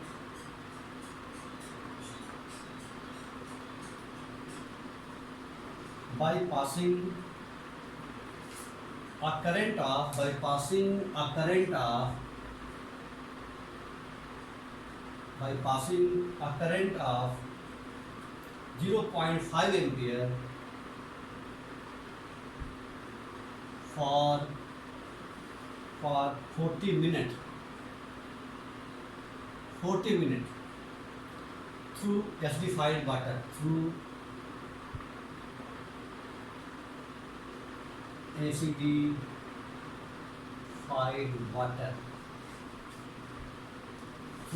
calculate the mass of hydrogen evolved by passing a current of 0.5 ampere for 40 minutes through acidified water। तो ये सवाल है, तो यहाँ पर भी हम solve कर सकते हैं इसको। तो इस सवाल में क्या कहा गया है, इस सवाल में कहा गया है कि calculate the mass of hydrogen, यानी W निकालना है हमको, ठीक है। तो W बराबर फार्मूला, W बराबर Z इंटू आई इंटू टी। W बराबर Z की वैल्यू है E/96500 इंटू आई कितना है 0.5 एम्पियर, टाइम कितना है 40 मिनट, मिनट को चेंज करेंगे सेकंड में, तो ये हो गया आपका डब्ल्यू हमको निकालना है, तो डब्ल्यू निकल आएगा। ई खाली अगर हमको पता हो, ध्यान से ई को निकालने की प्रैक्टिस आप बहुत करेंगे। ई का मतलब होता है इक्विवेलेंट मास। ये आपको क्वेश्चन में दिया नहीं रहता है, ये आपको निकालना रहेगा। तो इक्विवेलेंट मास हमको किसका निकालना है? इक्विवेलेंट मास हाइड्रोजन का निकालना है। तो हाइड्रोजन का जो इक्विवेलेंट मास है वो क्या रहता है? हाइड्रोजन का जो मोलर मास है upon change in oxidation number 2, यानी इक्विवेलेंट मास उसका आ जाएगा 1। तो यहाँ पर ई की जगह डाल देंगे 1, ई की जगह डालेंगे 1। तो यहाँ पर आपका ये इसको सॉल्व करेंगे तो ये हमारी वैल्यू आ जाएगी सॉल्व होने के बाद ग्राम में। इसको सॉल्व करेंगे तो कितनी वैल्यू आएगी? लगभग इसको सॉल्व करना पड़ेगा तो ये आ जाएगा आपका, ये सॉल्व करता हूँ, ये हो जाएगा 0.5 multiplied by 40 into 60 equals to, ये वैल्यू आ गई 1200 डिवाइडेड बाई 96500, ये वैल्यू। तो ये वैल्यू आ गया 0.0124। इसको सॉल्व करेंगे तो ये वैल्यू आ जाएगा W बराबर 0.0124 ग्राम, यानी इतने ग्राम हाइड्रोजन हमको डिपॉजिट करें। तो इस तरीके से हम ये क्वेश्चन कर सकते हैं सॉल्व कि calculate the mass of hydrogen evolve by passing current of 0.5 ampere. तो करंट दिया हुआ है, टाइम दिया हुआ है, करंट दिया है, टाइम दिया हुआ है, जेड की वैल्यू ये रहती है। ई का मतलब होता है इक्विवेलेंट मास निकालना है। इक्विवेलेंट मास बराबर क्या होता है? Molar mass upon n factor. N factor क्या रहता है? सबके लिए अलग अलग होता है। एसिड के लिए एन फैक्टर क्या होता है? जितना रिप्लेसेबल हाइड्रोजन आयन होते हैं। बेस का एन फैक्टर क्या होता है? ये सारी बातें 11th क्लास का मोल कॉन्सेप्ट चैप्टर में हैं। तो बेस का एन फैक्टर क्या होता है? जितने number of replaceable hydroxyl ion होते हैं। साल्ट आयन फैक्टर क्या होता है? जितना चार्ज होता है उसके ऊपर वो साल्ट आयन फैक्टर हो गया। किसी आयन का आयन फैक्टर क्या होता है? जितना उसके ऊपर चार्ज है। किसी ऑक्सीडाइजिंग एजेंट या रिड्यूसिंग एजेंट का आयन फैक्टर कितना है? जितना उसके ऑक्सीडेशन नंबर में चेंज हुआ है। तो इस तरीके से ये डिफरेंट हम कंपाउंड दिए रहेंगे तो उनका ई की वैल्यू अलग अलग रहेगी। तो आप एक काम करेंगे, मोल कॉन्सेप्ट आपका जो 11th का चैप्टर है, जिन बच्चों को ना याद हो तो एक बार एन फैक्टर के बारे में जान लें, पढ़ लें एक बार, तो उससे आपका ई की वैल्यू निकालना आसान हो जाएगा। और ई की वैल्यू जब आसानी से निकाल लेंगे तो यहाँ पर पूरा क्वेश्चन में केवल फार्मूला पुट करना है और आसानी से निकल आ जाएगा।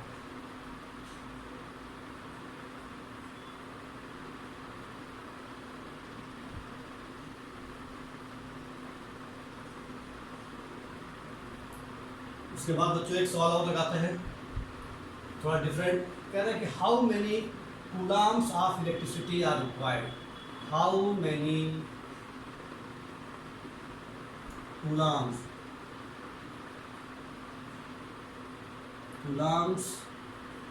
how many coulombs of electricity are required?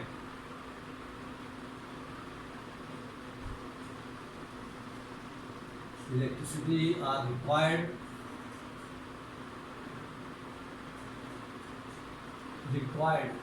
for अब 3 पार्ट दिए। पहला कहा गया है oxidation of 90 gram of water. Oxidation of 90 gram water, जो 90 ग्राम वाटर है उसका ऑक्सीडेशन हम कर रहे हैं, तो how many coulombs of electricity हमको चाहिए, पहला पार्ट। दूसरा पार्ट ये है, कह रहा है कि reduction of 0.2 mole, reduction of 0.2 mole, reduction of 0.2 mole of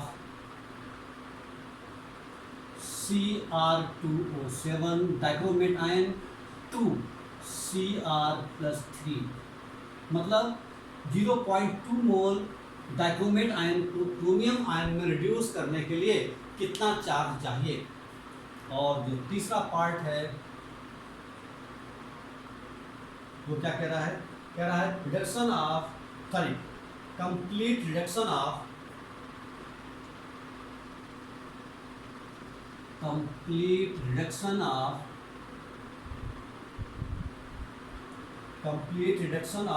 MnO4 ions, इसको बोलते हैं permanent ions. MnO4 minus ions in 500 in 500 ml of 0.5 m solution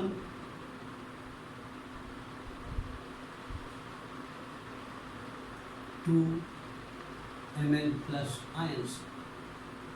ये क्वेश्चन है। यहाँ पर क्या पूछा गया बच्चों, how many coulombs of electricity are required for oxidation of 90 gram of water. 90 gram water को हमको ऑक्सीडेशन कराना है तो कितने कूलम इलेक्ट्रिसिटी पास करना पड़ेगा, यानी चार्ज पूछा गया है। फिर कह रहा है कि अगर 0.2 मोल डाइक्रोमेट आयन को हम क्रोमियम आयन रिड्यूस कर रहे हो तो कितना चार्ज चाहिए, यहाँ पर भी चार्ज पूछा गया है। फिर कह रहा है complete reduction of NO4 minus ions in 500 ml of 0.5 m solution to ml plus ion को रिड्यूस करने के लिए कितना चार्ज चाहिए। तीनों बार हमको चार्ज पूछा गया है। अब देखिए, अगर हम यहाँ पर फार्मूला अप्लाई करेंगे W बराबर Z इंटू आई इंटू टी, तो यहाँ पर हमको W तो गिवन है, हमको टाइम नहीं पता, ना ही हमको I पता है, ना टाइम पता है ना ही करंट पता है, ठीक है। तो जब हमको ये दोनों बातें नहीं पता तो इससे हमका मतलब ये है कि अब यहाँ पर हम ये वाला फार्मूला नहीं लगा पाएंगे, यानी ये फार्मूला हमारा यहाँ पर फेल हो गया। W बराबर Z इंटू आई इंटू टी, ये फार्मूला यहाँ पर नहीं लगाएंगे। तो फिर क्या कराएंगे हम, कह रहा है कि oxidation of 90 gram of H2O4। अब हम यहाँ पर ऑक्सीडेशन और रिडक्शन रिएक्शन है 11th क्लास में, उनको ध्यान देना। इस चैप्टर का में बहुत सारा ऑक्सीडेशन रिडक्शन का यूज है, यानी 11th क्लास का जो चैप्टर है ऑक्सीडेशन रिडक्शन, वहाँ पर लास्ट में आपका एक सेल दिया था, गैल्वेनिक सेल, इलेक्ट्रोकेमिकल सीरीज भी दी थी, यानी उसके आगे का पोर्शन आपका इलेक्ट्रोकेमिस्ट्री है। तो आपको पहले वाला पोर्शन याद होना चाहिए, यानी ऑक्सीडेशन रिडक्शन अगर आपको नहीं आ रहे हैं तो एक बार फिर से उनको रिवाइज कर लें, क्योंकि वहाँ पर इसकी जरूरत पड़ेगी इस चैप्टर में जगह जगह पर। तो कह रहा है oxidation of 90 gram of water, यानी वाटर को हमको ऑक्सीडाइज कराना है। तो देखो बच्चों, वाटर का फार्मूला होता है H2O। अगर हम H2O के अंदर से इलेक्ट्रिसिटी पास करेंगे तो ये H2 और O2 में टूटता है। यहाँ पर हाइड्रोजन का ऑक्सीडेशन नंबर 0 होता है फ्री स्टेट में, H का ऑक्सीडेशन नंबर होता है +1, O का होता है -2। तो यहाँ पर हाइड्रोजन आपका रिड्यूस हो रहा है और ऑक्सीजन ऑक्सीडाइज हो रहा है। यहाँ पर ऑक्सीडेशन पूछा है तो इसका मतलब ये है यहाँ पर हमको हाइड्रोजन को नहीं लेना है, हमें खाली उसी को लेना है जिसमें ऑक्सीडेशन हो रहा हो, ठीक है। इस वाले क्वेश्चन रिडक्शन वाले को लेना है, ऑक्सीडेशन वाले को छोड़ देना है। तो यहाँ पर क्या देख रहे हैं, यानी ये हमारा -2 से 0 हुआ। अगर ऑक्सीडेशन नंबर बढ़ता है तो ऑक्सीडेशन टेक्स प्लेस, अगर ऑक्सीडेशन नंबर घटता है तो रिडक्शन टेक्स प्लेस। यहाँ पर हाइड्रोजन का ऑक्सीडेशन नंबर +1 था, यहाँ पर H2 का 0 था, तो हाइड्रोजन का ऑक्सीडेशन नंबर घट रहा है तो इसका मतलब उसका रिडक्शन हो रहा है। हमको क्वेश्चन में ऑक्सीडेशन पूछा गया है तो हमको खाली ये लेना है, यानी H2O वाटर चेंज हो रहा है आपका O2 में। बाकी ये जो चीज़ थी ये खाली हमको ये पता करने के लिए थी कि आपका कौन सा कंपाउंड बनेगा, हम ये जान लें। अब फिर हम 11th क्लास में जैसे बैलेंस करते थे रॉक्स रिएक्शन, वैसे ही बैलेंस करेंगे।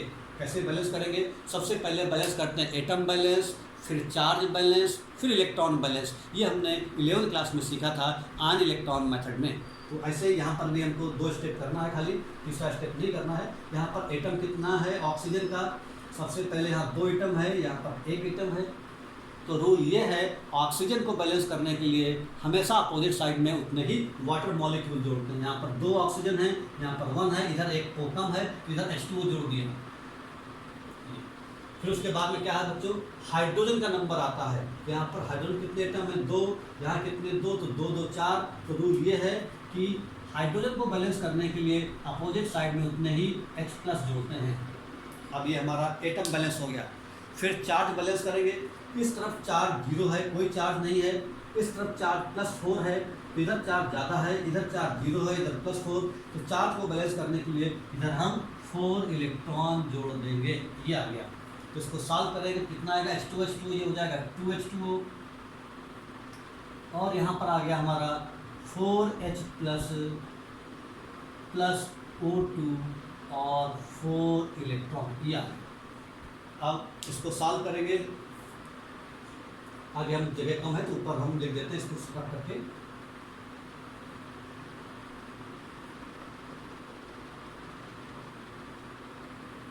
तो यहाँ पर इसको फिर एक बार कॉपी कर लेंगे ऊपर 2H2O हमको चार्ज पूछा गया है, ये ध्यान रखिएगा, ये 4H प्लस है, यहाँ पर O2 आया और यहाँ पर 4 इलेक्ट्रॉन आया। अब देखिए यहाँ पर जब इसको हम सॉल्व करेंगे तो वाटर का मोलर मास होता है 18 और ये 2 है तो 2 × 18 यानी कितना आ गया 36 ग्राम। मतलब ये हुआ 36 ग्राम वाटर को ऑक्सीडाइज करने के लिए 4 मोल इलेक्ट्रॉन चार्ज की जरूरत पड़ती है। 36 gram water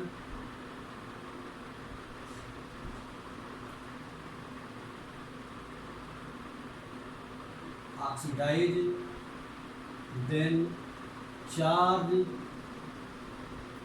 required 4 mole of electron. 4 mole of electron और 4 मोल इलेक्ट्रॉन को 1 मोल इलेक्ट्रॉन का मतलब 1 फराड है, तो 96500 कूलम इतना चार्ज चाहिए, क्योंकि 1 मोल रूल ये है 1 मोल इलेक्ट्रॉन का जो चार्ज है वो 96500 कूलम होता है। यहाँ पर 4 मोल इलेक्ट्रॉन है तो इतना हो गया। तो 36 ग्राम वाटर के लिए इतना चार्ज चाहिए है, तो 1 के लिए कितना होगा, फिर 90 के लिए कितना होगा, तो 90 ग्राम वाटर के लिए कितना चाहिए। सबसे पहले क्या करेंगे, 1 के लिए निकालेंगे तो 4 × 96500 अपॉन 36 और इंटू 90 कितने कूलम चार्ज जरूरत पड़ेगी 90 ग्राम वाटर के लिए। इसको कैंसिल कर दें अगर हम तो 4 9 जा 36 और 9 10 जा ये आ गया, तो ये हमारा आंसर क्या आ जाएगा, यानी 10 से और मल्टीप्लाई हो जाएगा और 10 से मल्टीप्लाई होने के बाद क्या हो जाएगा, ये हमारा चार्ज हो जाएगा कितना 96500 और 1 0 कितने कूलम। इसको लिख सकते हैं हम लोग 9.651234 into 10⁵ coulomb, that is answer.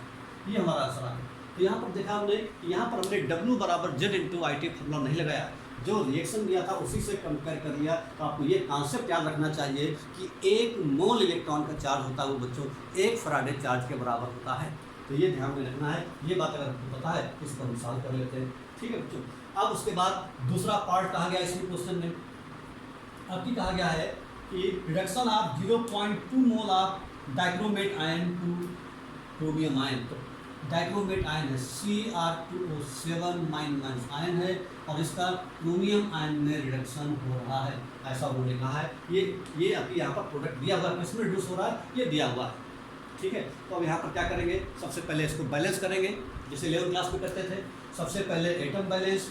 Atom balance करने के लिए क्या कॉन्सेप्ट है, एटम बैलेंस करने के लिए सबसे पहले नॉन ऑक्सीजन और नॉन हाइड्रोजन को बैलेंस करते हैं। यानी सबसे पहले किसको बैलेंस करते हैं, ऑक्सीजन और हाइड्रोजन को छोड़ करके जो एटम हैं उनको सबसे पहले बैलेंस, दूसरे नंबर पर ऑक्सीजन को और सबसे बाद में हाइड्रोजन को बैलेंस करते हैं। इसी ऑर्डर में आपको बैलेंस करना है। तो यहाँ पर सबसे पहले क्रोमियम आ गया जो नॉन ऑक्सीजन और नॉन हाइड्रोजन है, तो सबसे पहले हमने क्रोमियम को बैलेंस किया, यहाँ 2 एटम है, यहाँ 2 लगा दिया। उसके बाद यहाँ पर ऑक्सीजन के एटम कितने हैं 7, यहाँ पर ऑक्सीजन 1 भी नहीं है तो हमने क्या किया 7H2O कर दिया। अब यहाँ पर H कितने हो गए 7 × 2 = 14, तो 7 × 2 = 14, तो यहाँ पर आ गया 14H+, 14H+ आ गया। तो इस तरीके से हमने यहाँ पर 14H+ लिख लिया। अब क्या कह रहा है, यहाँ पर चार्ज बैलेंस करेंगे। इधर चार्ज कितना है 6, इधर चार्ज कितना है +14 में से 2 गया, कितना बचा +12, और इधर कितना है +6। तो अगर हम +14 में 2 गया है तो बचेगा +12, इधर हम 6 इलेक्ट्रॉन और जोड़ दें तो दोनों तरफ चार्ज बराबर हो जाएगा। इधर भी 6 और इधर भी 6। ठीक है, तो इस तरह से 6 इलेक्ट्रॉन आ गया। तो अब यहाँ पर क्या कहा गया है, इसमें देखो क्या देख रहे हैं कि 1 मोल क्रोमियम आयन के लिए 1 मोल Cr2O7- आयन को रिड्यूस करने के लिए फॉर रिडक्शन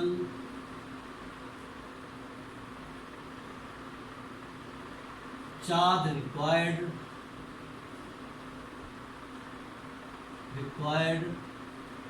6 मोल इलेक्ट्रॉन मतलब 6 फराडे, 6 इंटू 96500, यानी एक मोल के लिए इतना चार्ज चाहिए। तो हमारे क्वेश्चन में कहा गया है 0.2 मोल के लिए कितना चार्ज चाहिए। तो अब हम इसको ऊपर सॉल्व कर देते हैं, जगह कम है यहाँ पर। तो एक मोल डाइक्रोमेट आयन को रिड्यूस करने के लिए इतना चार्ज चाहिए, इतने कूलाम चार्ज है, यूनिट है कूलाम। तो 0.2 के लिए तो 0.2 मोल Cr2O7 के लिए जो charge requires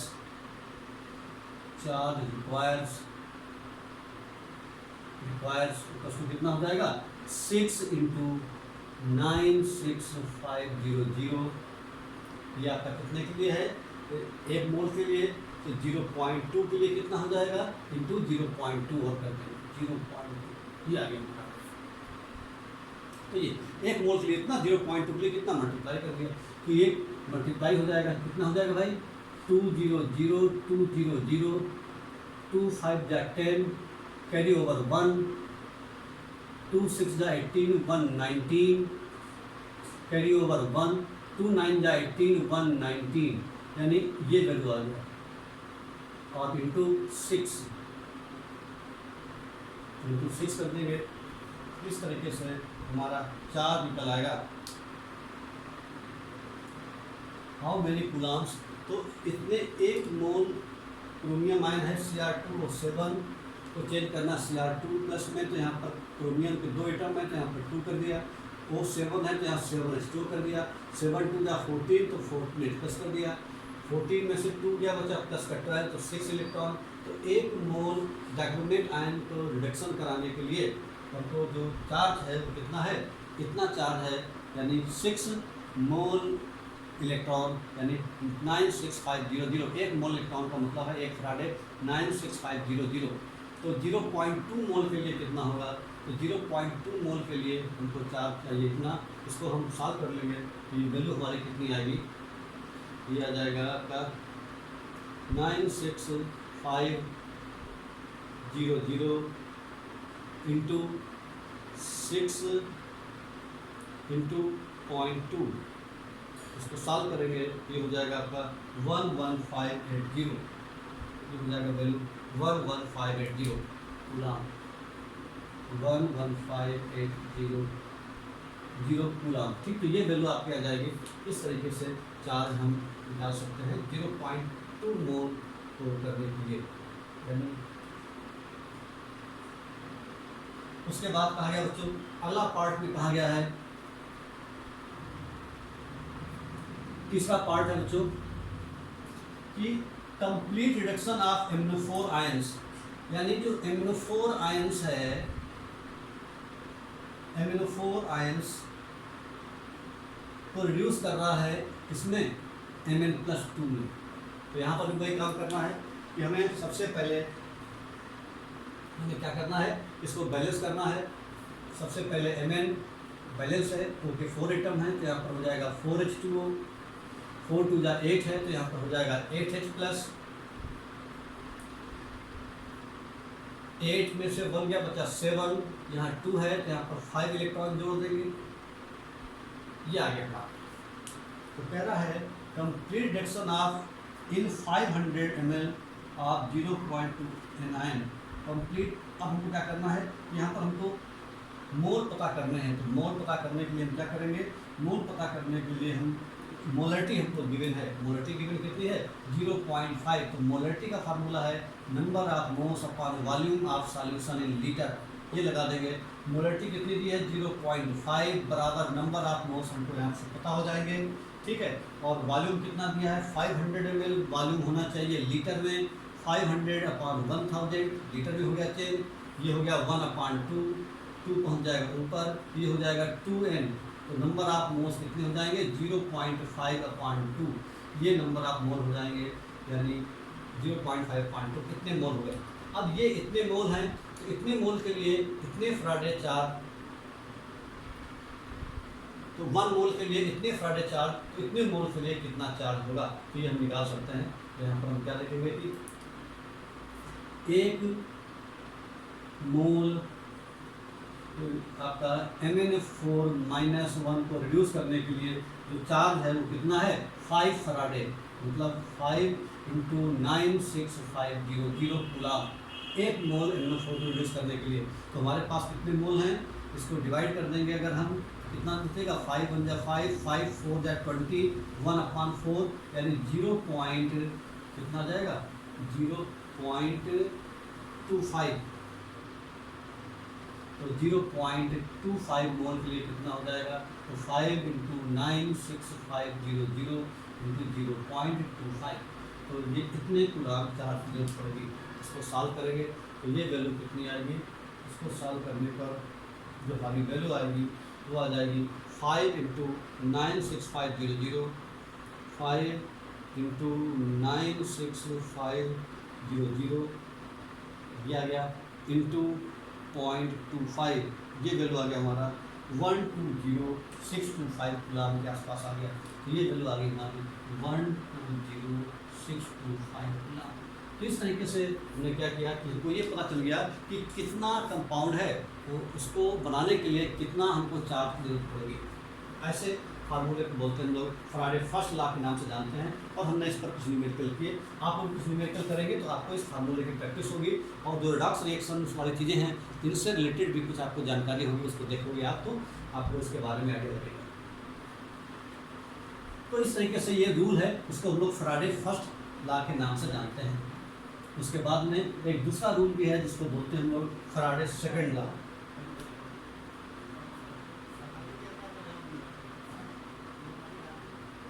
Faraday second law, Faraday second law क्या कहता है कि when 2 or more than 2 electrolytic cells are connected in a series, if the same quantity of charge is passing through them, then mass deposited, their electrodes are directly proportional to their equivalent mass। मतलब पहले यहाँ पर अभी एक electrolytic cell था, अब कह रहे हैं एक से ज़्यादा इलेक्ट्रोलिटिक सेल आपस में सीरीज में जुड़े हों, और उसमें अगर हम सेम क्वांटिटी चार्ज की पास करें। पहले वाले फार्मूले में क्या कह रहा था कि चार्ज अगर अलग अलग है तो W भी अलग अलग होगा, जबकि यहाँ पर क्या कह रहा है कि सेम चार्ज पास हो रहा है सभी सेल के अंदर, तब क्या होगा, कह रहे उस कंडीशन में जो मास डिपॉजिट होगा उनके इक्विवेलेंट मास के बराबर होगा। इसी को बोलते हैं हम लोग फराडे सेकंड लॉ।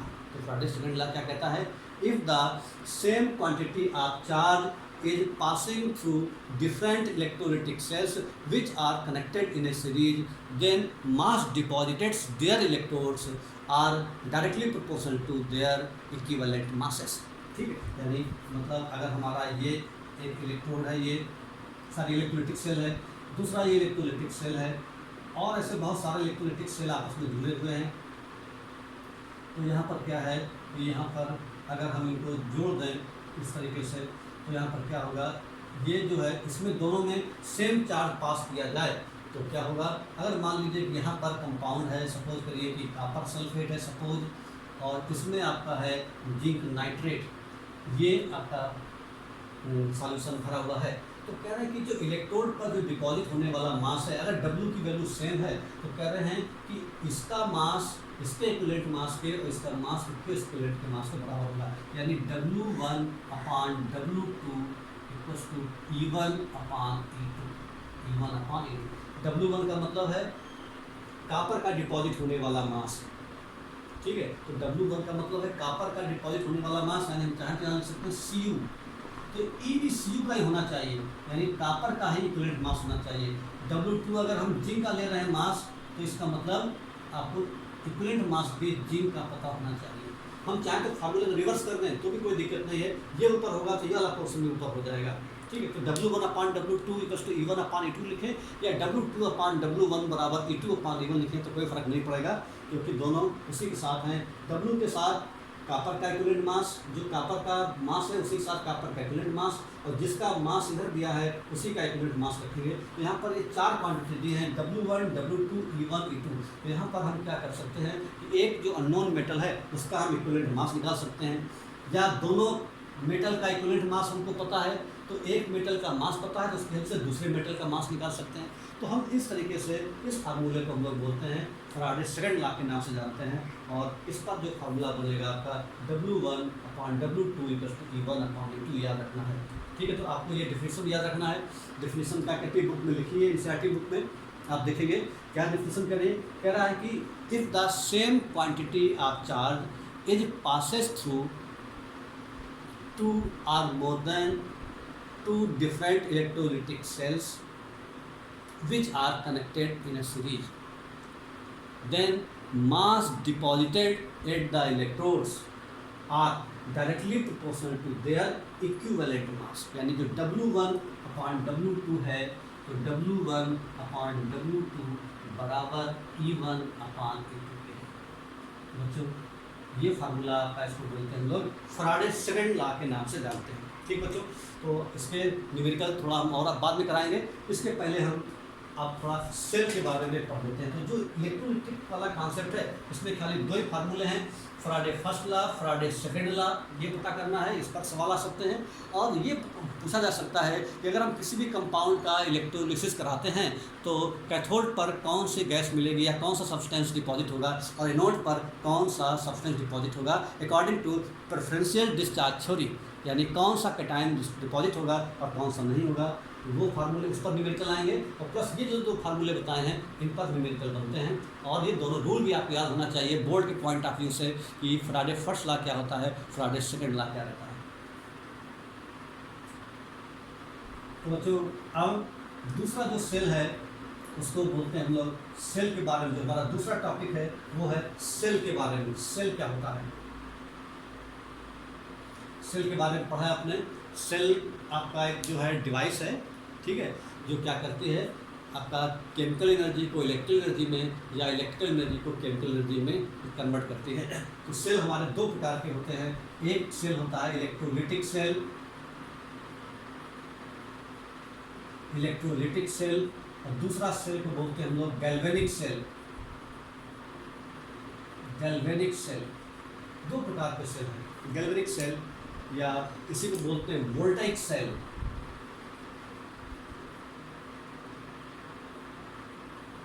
और लगभग वही सेल डेनियल सेल के नाम से जाना जाता है। थोड़ा सा फर्क होता है डेनियल सेल के बारे में, वो हम बताएंगे डेनियल सेल क्या है। ठीक है, अभी आपको 2 बातें ध्यान रखनी है, इलेक्ट्रोलिटिक सेल और गैल्वेनिक सेल।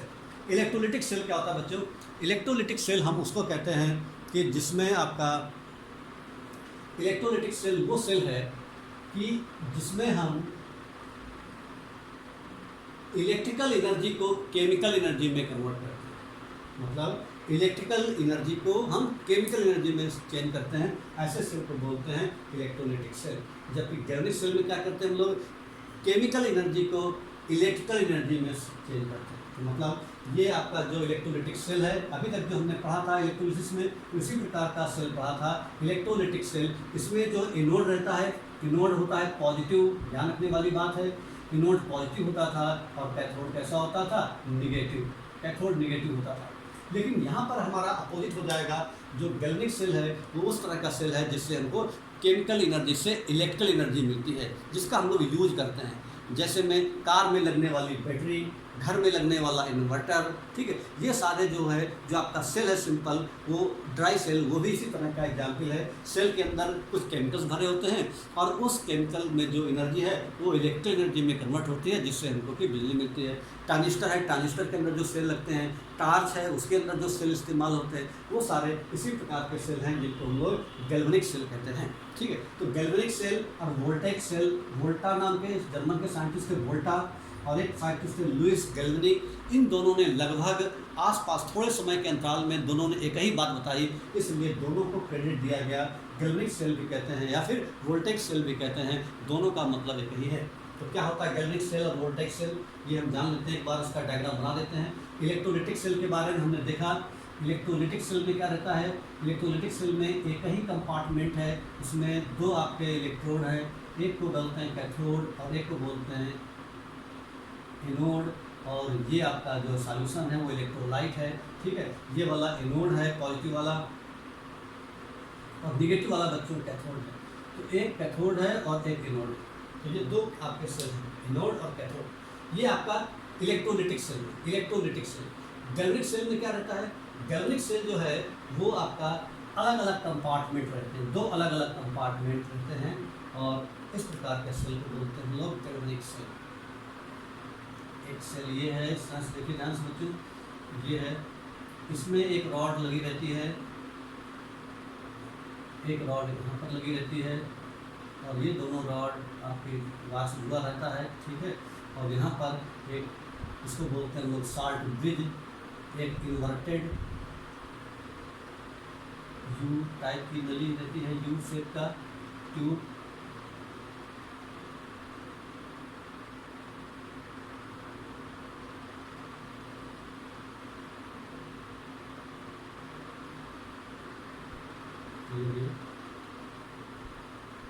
इस तरीके से,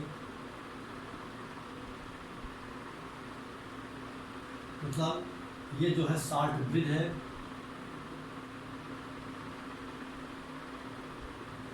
साल्ट ब्रिज है, इसके अंदर एक सॉल्यूशन भरा रहता है और एक सॉल्यूशन इसके अंदर भरा रहता है। इस साल्ट के अंदर, ब्रिज के अंदर एक इनर्ट इलेक्ट्रोलाइट होता है, इनर्ट इलेक्ट्रोलाइट,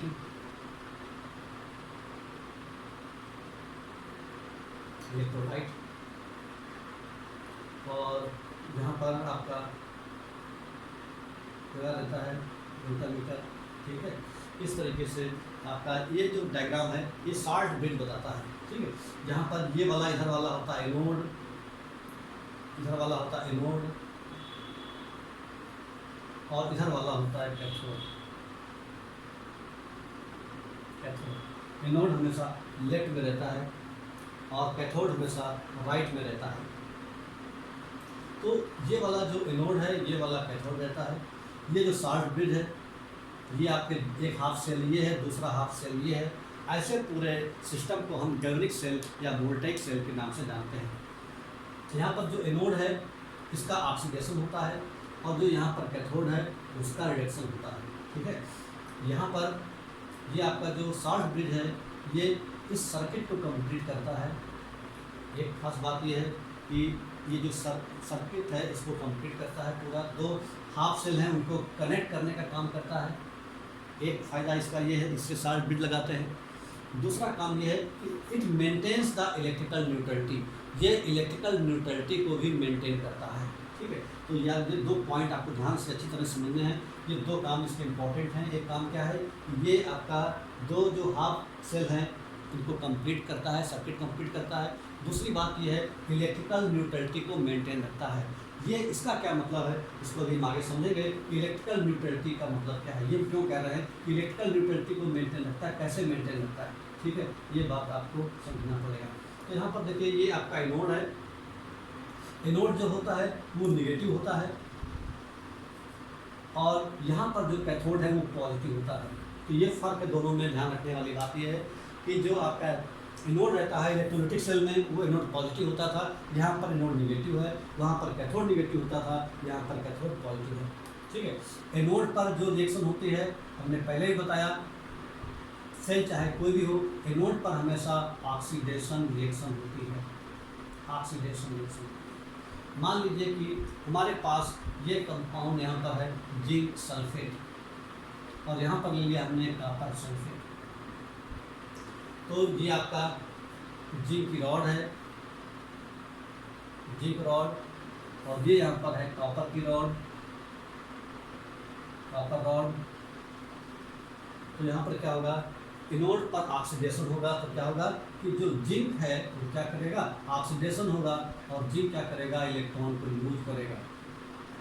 ये जिंक इलेक्ट्रॉन को लूज करेगा, और ये जो इलेक्ट्रॉन इस तार के होते हुए इधर से इधर तक चले आएंगे, यानी जो इलेक्ट्रॉन का फ्लो इधर से इधर की ओर होगा, क्योंकि ऑक्सीडेशन हो रहा है। ये इलेक्ट्रॉन लूज कर रहा है, अब इन्हीं इलेक्ट्रॉन को ये गेन कर लेगा, यानी कैथोड पर रिडक्शन हो जाएगा। 8 कैथोड, यानी कैथोड पर क्या रिएक्शन होगा, कैथोड पर बच्चों क्या रिएक्शन होगा, कैथोड पर क्या होगा कि इलेक्ट्रॉन को वो गेन करेगा। यानी कैथोड पर क्या होगा, यानी कॉपर आयंस हैं यहाँ पर Cu++, ये क्या करेंगे, ये 2 इलेक्ट्रॉन को जो इन्होंने लूज किए हैं वो गेन करेंगे और यहाँ पर क्या बन जाएगा, कॉपर। तो क्या देखते हैं हम लोग कि यहाँ पर ये 2 रिएक्शन हुई, एनोड पर ऑक्सीडेशन और कैथोड पर रिडक्शन। ठीक है, losing of electron in known as oxidation, gaining of electron in known as reduction. तो इलेक्ट्रॉन यहाँ से इधर की ओर मूव किए और करंट इधर से अपोजिट डायरेक्शन की ओर मूव होगा। आपको पता है इलेक्ट्रॉन के मूवमेंट होने के अपोजिट डायरेक्शन में करंट का फ्लो होता है, तो करंट का फ्लो हमेशा कैथोड से एनोड की ओर होगा और इलेक्ट्रॉन का फ्लो हमेशा एनोड से कैथोड की ओर होगा। एनोड पर ऑक्सीडेशन होता है, कैथोड पर रिडक्शन होता है। ऑक्सीडेशन का मतलब होता है लूजिंग ऑफ इलेक्ट्रॉन, रिडक्शन का मतलब होता है गेनिंग ऑफ इलेक्ट्रॉन। मतलब एनोड पर जिंक जो मेटल है, मेटल की रॉड है, वो धीमे धीमे ऑक्सीडाइज होती जा रही है। इसका मतलब ये हुआ कि जो जिंक मेटल है वो धीमे धीमे क्या होता जाएगा, जिंक मेटल है इसकी क्वांटिटी धीमे धीमे कम होती जाएगी, यानी जिंक रॉड पतली होती जाएगी, ये ऐसे। ठीक है, और जिंक मेटल ऑक्सीडाइज हो रही है किसमें, जिंक आयन में। जबकि सॉल्यूशन में हमारे पास जिंक सल्फेट था और जिंक सल्फेट को अगर हम ब्रेक करें तो क्या मिलेगा, जिंक आयन और सल्फेट आयन। यानी जिंक आयन तो पहले से ही थे और जिंक ने ऑक्सीडाइज होने के बाद जिंक आयन और बन गए, तो जिंक आयन ये और जिंक आयन ये मिल गए, तो टोटल जिंक आयन का कंसंट्रेशन बढ़ जाएगा। तो यहाँ पर जो जिंक सल्फेट है उसका कंसंट्रेशन ज़्यादा हो जाएगा। दूसरी तरफ यहाँ पर क्या होगा कि जो कॉपर है वो कॉपर क्या करेगा, कॉपर सल्फेट का जो कॉपर आयन है वो इलेक्ट्रॉन को गेन करके कॉपर मेटल में चेंज होगा और ये जो कॉपर की जो रॉड है वो और इसके ऊपर कॉपर डिपॉजिट होता जाएगा। ये रॉड मोटी होती जाएगी धीमे धीमे, रिएक्शन के बाद ये रॉड पतली होती जाएगी, ये रॉड मोटी होती जाएगी। अगर हम इसका कंसंट्रेशन मान लें C1, इसका कंसंट्रेशन मान लें C2, तो क्या होगा कि इसका कंसंट्रेशन ज़्यादा होगा, यानी C1 is greater than C2। क्यों, क्योंकि जिंक आयन का कंसंट्रेशन लगातार बढ़ रहा है, यानी जिंक आयन का कंसंट्रेशन अगर हमने C1 माना है, C1 की वैल्यू ज़्यादा हो जाएगी, जबकि कॉपर आयन का कंसंट्रेशन कम हो जाएगा, क्योंकि कॉपर सल्फेट के जो कॉपर आयन हैं वो इलेक्ट्रॉन गेन करके कॉपर एटम में कन्वर्ट होंगे, कॉपर मेटल में, और कॉपर मेटल क्या करेगा, इसके ऊपर डिपॉजिट होता जाएगा और यहाँ से कॉपर आयन की वैल्यू कम होती जाएगी, क्योंकि कॉपर आयन कॉपर मेटल में कन्वर्ट होता जा रहा है। इसका मतलब ये कह सकते हैं कि ये जो आपका हाफ सेल है इसका कंसंट्रेशन अगर हम C1 मान लें, इसका कंसंट्रेशन C2 मान लें, तो C1 is greater than C2। तो हो सकता है कि एक सवाल ऐसा भी दे सकता है कि डायग्राम बना के पूछ लिया जाए कि हमारे पास 2 सेल है, इसका कंसंट्रेशन C1 है, इसका C2, तो बताओ उसमें क्या रिलेशन है, क्या C1 C2 के बराबर होगा, या C2 की वैल्यू ज़्यादा होगी C1 से, या C1 की वैल्यू C2 से ज़्यादा होगी, या कैन नॉट एक्सप्लेन। तो अगर आपको कॉन्सेप्ट क्लियर है तो आप बता सकते हो कि C1 की वैल्यू C2 से ज़्यादा होगी। तो इस तरह से जो बच्चों ये जो डायग्राम है इसको हम लोग कहते हैं गैल्वेनिक सेल। एक बार फिर से देखिए, 2 आपके हाफ सेल रहते हैं, दोनों में एक एक रॉड रहती है, जबकि इलेक्ट्रोलिटिक सेल में एक ही बर्तन में दोनों रॉड डिप होती थी, जबकि यहाँ पर अलग अलग हाफ सेल है, दोनों में एक एक रॉड डिप है, उनको तार के थ्रू जोड़ दिया गया है। उसके बाद में एक आपका इन्वर्टेड यू ट्यूब रहती है जिसको बोलते हैं हम लोग साल्ट ब्रिज के नाम से जानते हैं। इसमें एक इनर्ट इलेक्ट्रोलाइट रहता है। इनर्ट इलेक्ट्रोलाइट का मतलब जैसे आपका KCl वगैरह, ठीक है, या KNO3, ये ऐसे इलेक्ट्रोलाइट हैं जो इनर्ट इलेक्ट्रोलाइट जो इस सॉल्यूशन के इलेक्ट्रोलाइट से रिएक्ट नहीं करते, ऐसे इलेक्ट्रोलाइट उनको बोलते हैं, इनर्ट इलेक्ट्रोलाइट के नाम से जानते हैं। इनर्ट इलेक्ट्रोलाइट ही हमको इसमें लेना है, कोई भी सॉल्ट नहीं ले सकते। जो सॉल्ट ब्रिज है उसका काम क्या है, उसका काम ये है कि जो सेल सर्किट को कंप्लीट करना, 2 हाफ सेल अलग अलग हैं उनको जोड़ने का काम करता है। दूसरी बात, इलेक्ट्रिकल न्यूट्रलिटी को मेंटेन रखता है। इलेक्ट्रिकल न्यूट्रलिटी को मेंटेन कैसे रखेगा कि जब जिंक का ऑक्सीडेशन होता है तो जिंक आयन इसके चारों ओर डिपॉजिट हो जाते हैं, ठीक है। जब इसके चारों ओर जिंक आयन डिपॉजिट हो गए, इस तरीके से इसके चारों ओर जिंक आयन डिपॉजिट हो जाएंगे, तो जब जिंक आयन डिपॉजिट हो जाएंगे तो further zinc metal zinc ion में कन्वर्ट होगा, तो क्या होगा कि पॉजिटिव चार्ज का रिपल्सन होने लगा, क्योंकि अंदर से भी जिंक आयन बन रहे होंगे, ये भी पॉजिटिव चार्ज है, एक दूसरे को रिपल करेंगे, जिसकी वजह से क्या होगा, फर्दर ऑक्सीडेशन नहीं हो पाएगा, ठीक है। तो फर्दर ऑक्सीडेशन नहीं हो पाएगा, तो ये जो एक्स्ट्रा चार्ज पॉजिटिव चार्ज है इनको न्यूट्रलाइज करने के लिए यहाँ पर ये जो इसका नेगेटिव चार्ज है वो यहाँ से निकल करके उतर करके आ जाएगा, जो एक्स्ट्रा नेगेटिव चार्ज है उसको न्यूट्रलाइज कर देगा और उसके बाद फिर से ऑक्सीडेशन होने लगेगा। तो अगर हम कहें कि अगर मान लीजिए कि साल्ट ब्रिज नहीं हम रखें सेल के अंदर, तब क्या होगा, तो आप कह सकते हो सेल रिएक्शन थोड़ी देर के बाद स्टॉप हो जाएगी, क्योंकि फर्दर ऑक्सीडेशन नहीं हो पाएगा। फर्दर ऑक्सीडेशन क्यों नहीं हो पाएगा, क्योंकि जो जिंक आयन है इसके चारों ओर एकोमुलेट हो जाएंगे। जब चारों ओर एकोमुलेट हो जाएंगे तो फर्दर ऑक्सीडेशन नहीं हो पाएगा और सेल रिएक्शन स्टार्ट हो जाएगी। तो इस तरह से जो ये पूरा सिस्टम है, इसको हम लोग बच्चों गैल्वेनिक सेल या वोल्टेइक सेल के नाम से जानते हैं। और ये काम क्या करता है, ये केमिकल एनर्जी को इलेक्ट्रिकल एनर्जी में कन्वर्ट करता है। इसके बाद में आपको एक बात ध्यान रखनी है कि जो लेफ्ट में लिखा रहता है वो एनोड रहता है, एनोड के ऊपर नेगेटिव चार्ज रहता है, कैथोड के ऊपर पॉजिटिव चार्ज रहता है। इस बात को याद रखने के लिए आप लोन नाम का शब्द याद रखें। लोन कैसे बताएगा, लेफ्ट एनोड है, नेगेटिव चार्ज होता है, ऑक्सीडेशन होता है, तो जो लेफ्ट में है उसके ऊपर चार्ज नेगेटिव है, उसको एनोड कहते हैं, और एनोड पर हमेशा ऑक्सीडेशन होता है। तो ये आपको याद रखना है लोन, उससे आपको याद हो जाएगा कि जो एनोड है वो हमेशा नेगेटिव होता है और जो नेगेटिव वाला इलेक्ट्रोड है उसी पर ऑक्सीडेशन होता है। तो इस तरीके से जो इलेक्ट्रोड क्या नाम आपका गैल्वेनिक सेल है या वोल्टेइक सेल है उसको इस तरीके से रिप्रेजेंट करते हैं। अब न्यूमेरिकल में कैसे, ये डायग्राम में तो ऐसे बना दिया हमने, न्यूमेरिकल में कैसे रिप्रेजेंट करेंगे। न्यूमेरिकल अगर कहीं दिया रहेगा उसको हम मैथमेटिकल कैसे शो करेंगे, तो देखिए representation of galvanic cell.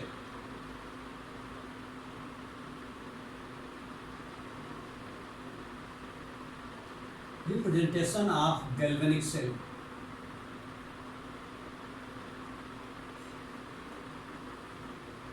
Clear. Representation of galvanic cell, galvanic cell को कैसे रिप्रेजेंट करते हैं, तो देखिए यहाँ पर हमको जो रॉड है, जैसे इसमें जिंक सल्फेट था तो कैसे डालेंगे,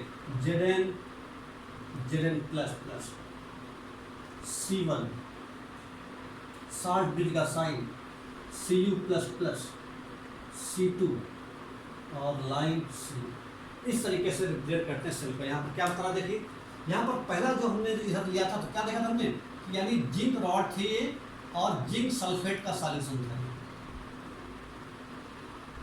ये बता रहे हैं। मतलब क्या बता रहा है, ये छोटी लाइन है, ये बता रहा है कि डिफरेंट फेज, यानी जिंक सॉलिड मेटल है, सॉलिड रॉड है, और ये क्या है, एक्वस सॉल्यूशन है जिंक आयन, यानी जिंक सल्फेट है, इसको तोड़ेंगे तो Zn आयन बनाएगा और ये प्लस सल्फेट आयन बनाएगा। ये तो यानी जिंक आयन का कंसंट्रेशन, इसका कुछ ना कुछ कंसंट्रेशन होगा, कुछ ना कुछ कंसंट्रेशन होगा, इसका कुछ ना कुछ मोलरिटी होगी, 2 मोलरिटी, 0.2 मोलरिटी, 0.5, 0.6, 10, कुछ ना कुछ तो होगा। इसकी मोलरिटी हमने कंसंट्रेशन मान लिया C1।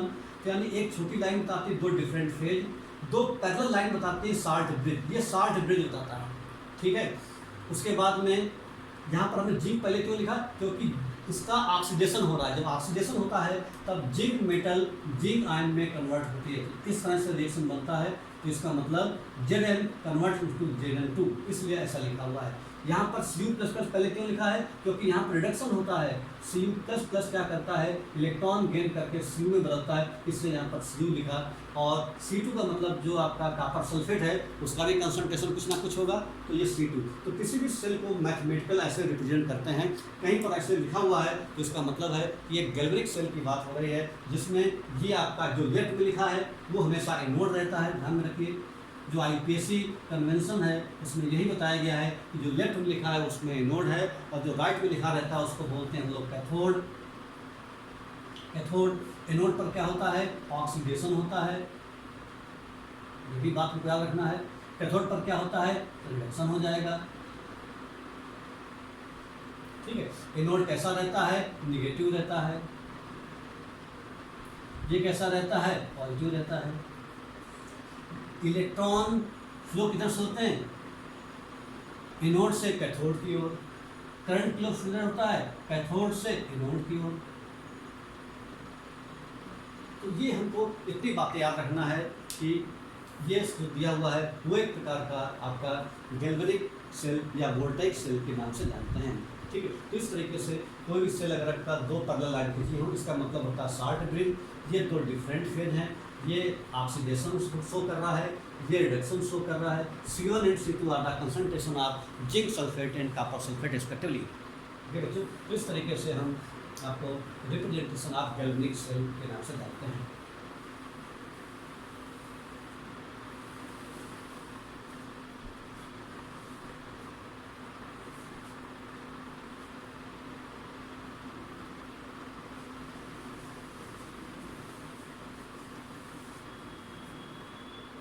अब बच्चों हम एक चीज़ और पढ़ने वाले हैं, आपका इलेक्ट्रोड पोटेंशियल क्या होता है। इलेक्ट्रोड पोटेंशियल, इलेक्ट्रोड पोटेंशियल को अपन ई से दिखाते हैं। इलेक्ट्रोड पोटेंशियल, इलेक्ट्रोड पोटेंशियल का मतलब क्या होता है। इलेक्ट्रोड का मतलब इलेक्ट्रोड, पोटेंशियल का मतलब कैपेसिटी, यानी इलेक्ट्रोड के अंदर इलेक्ट्रॉन को लूज करने की या गेन करने की जो कैपेसिटी है उसे क्या बोलते हैं, इलेक्ट्रोड पोटेंशियल। तो इलेक्ट्रोड पोटेंशियल की डेफिनेशन क्या है, द कैपेसिटी ऑफ लूजिंग और gaining electron by the electrode is known as electrode potential. लिख सकते हैं definition, the capacity of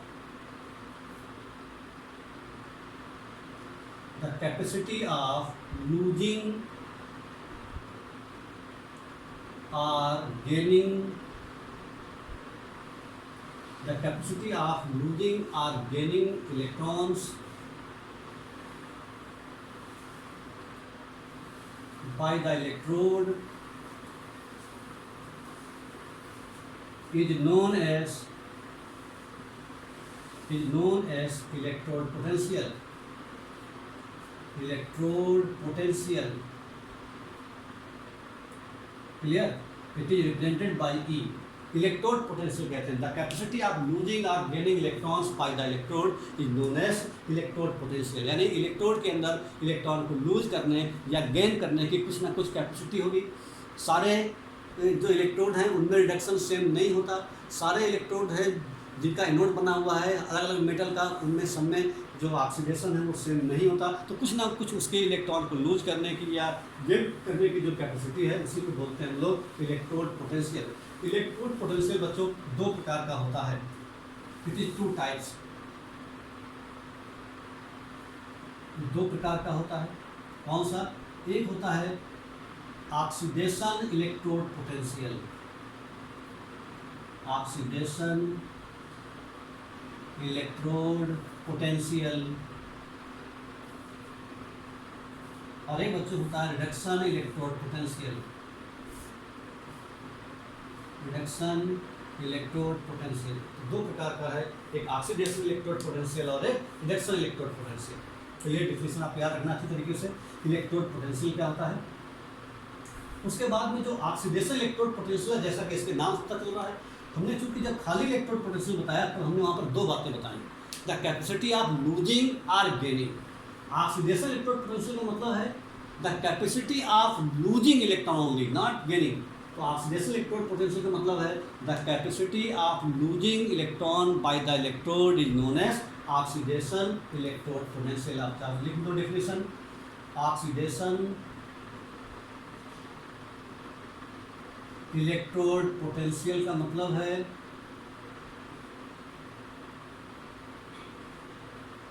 oxidation electrode potential का मतलब है the capacity of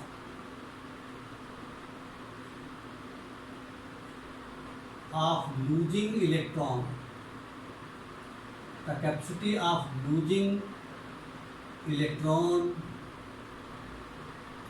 the capacity of losing electron by the electrode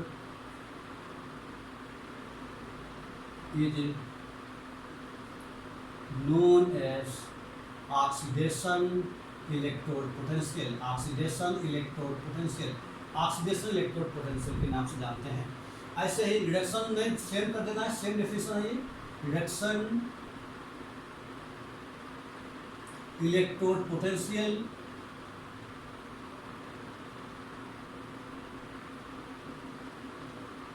तो reduction electrode potential का मतलब है the capacity of gaining electron, the capacity of gaining electron by the electrode, the capacity of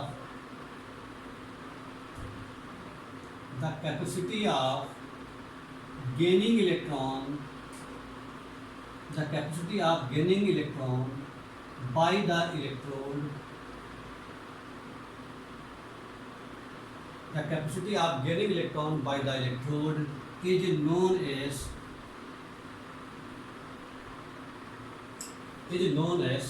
the capacity of gaining electron by the electrode is known as reduction electrode potential, तो ध्यान रखना है, ये losing वाले को बोलते हैं oxidation, reduction वाले को बोलते हैं क्या नाम, गेनिंग वाले को बोलते हैं रिडक्शन। तो इस तरीके से ऑक्सीडेशन इलेक्ट्रोड पोटेंशियल और एक होता है रिडक्शन इलेक्ट्रोड पोटेंशियल। और आपको ये भी पता है कि ऑक्सीडेशन और रिडक्शन एक दूसरे के अपोजिट प्रोसेस होते हैं। तो इस बात का मतलब ये हुआ, यहाँ पर एक फार्मूला बन गया कि जितनी वैल्यू ऑक्सीडेशन इलेक्ट्रोड पोटेंशियल की होगी उतनी ही वैल्यू रिडक्शन इलेक्ट्रोड पोटेंशियल की होगी, फर्क खाली अपोजिट साइन का होगा। अगर ऑक्सीडेशन इलेक्ट्रोड पोटेंशियल की वैल्यू मान लीजिए -2 है तो रिडक्शन इलेक्ट्रोड पोटेंशियल की वैल्यू हो जाएगी +2, या इसका उल्टा कह सकते हैं, अगर ऑक्सीडेशन इलेक्ट्रोड पोटेंशियल की वैल्यू है +5, रिडक्शन वाले की वैल्यू हो जाएगी -5। एक फार्मूला बन गया हमारा, ऑक्सीडेशन इलेक्ट्रोड पोटेंशियल बराबर रिडक्शन इलेक्ट्रोड पोटेंशियल, दोनों की वैल्यू बराबर रहती है, फर्क खाली क्या होता है, माइनस साइन का रहता है। ये जो माइनस साइन है इसी से हम क्या करते हैं, एक इलेक्ट्रोड पोटेंशियल को दूसरे इलेक्ट्रोड पोटेंशियल में कन्वर्ट कर लेते हैं। अगर मान लो हमको रिडक्शन इलेक्ट्रोड पोटेंशियल की वैल्यू पता है तो हम क्या करेंगे, उसमें माइनस से मल्टीप्लाई करके उसको ऑक्सीडेशन इलेक्ट्रोड पोटेंशियल में कन्वर्ट कर लेंगे, अगर हमको ऑक्सीडेशन इलेक्ट्रोड पोटेंशियल की ज़रूरत है तो। ये फार्मूला बच्चों आपको याद रखना है, ऑक्सीडेशन इलेक्ट्रोड पोटेंशियल बराबर माइनस रिडक्शन इलेक्ट्रोड पोटेंशियल। तो ये कॉन्सेप्ट आपको याद रखना है कि ऑक्सीडेशन इलेक्ट्रोड पोटेंशियल और रिडक्शन इलेक्ट्रोड पोटेंशियल क्या होते हैं और उन दोनों के बीच में आखिर क्या रिलेशन है।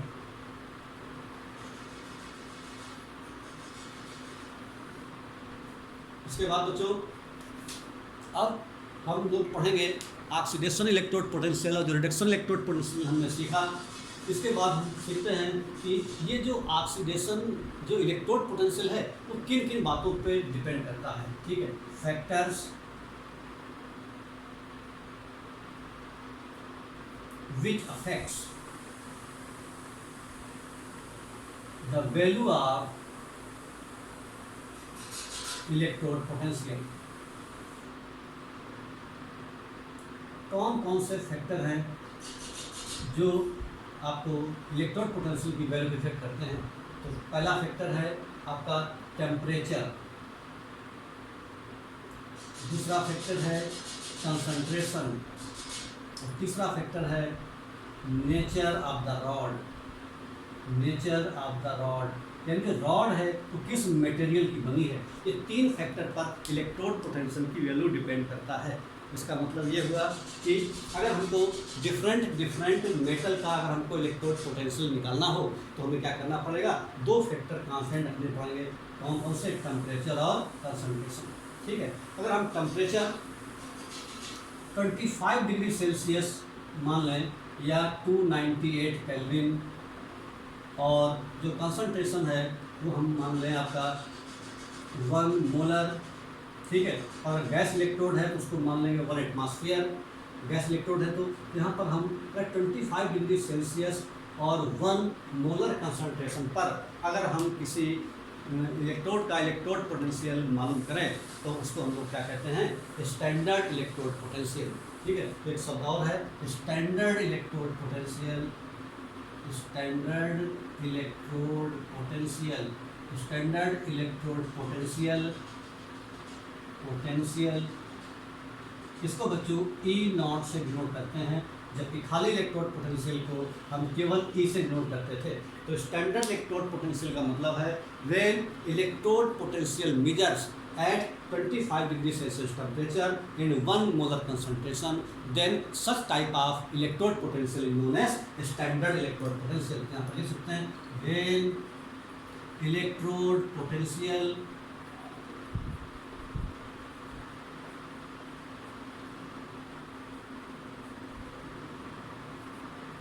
measured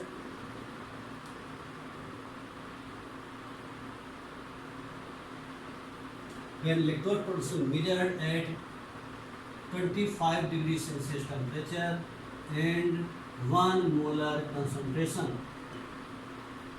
then such type of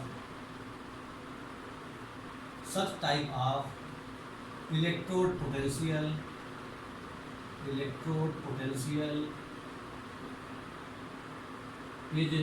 known as standard electrode potential. इसको हम लोग E0 से डिनोट करते हैं।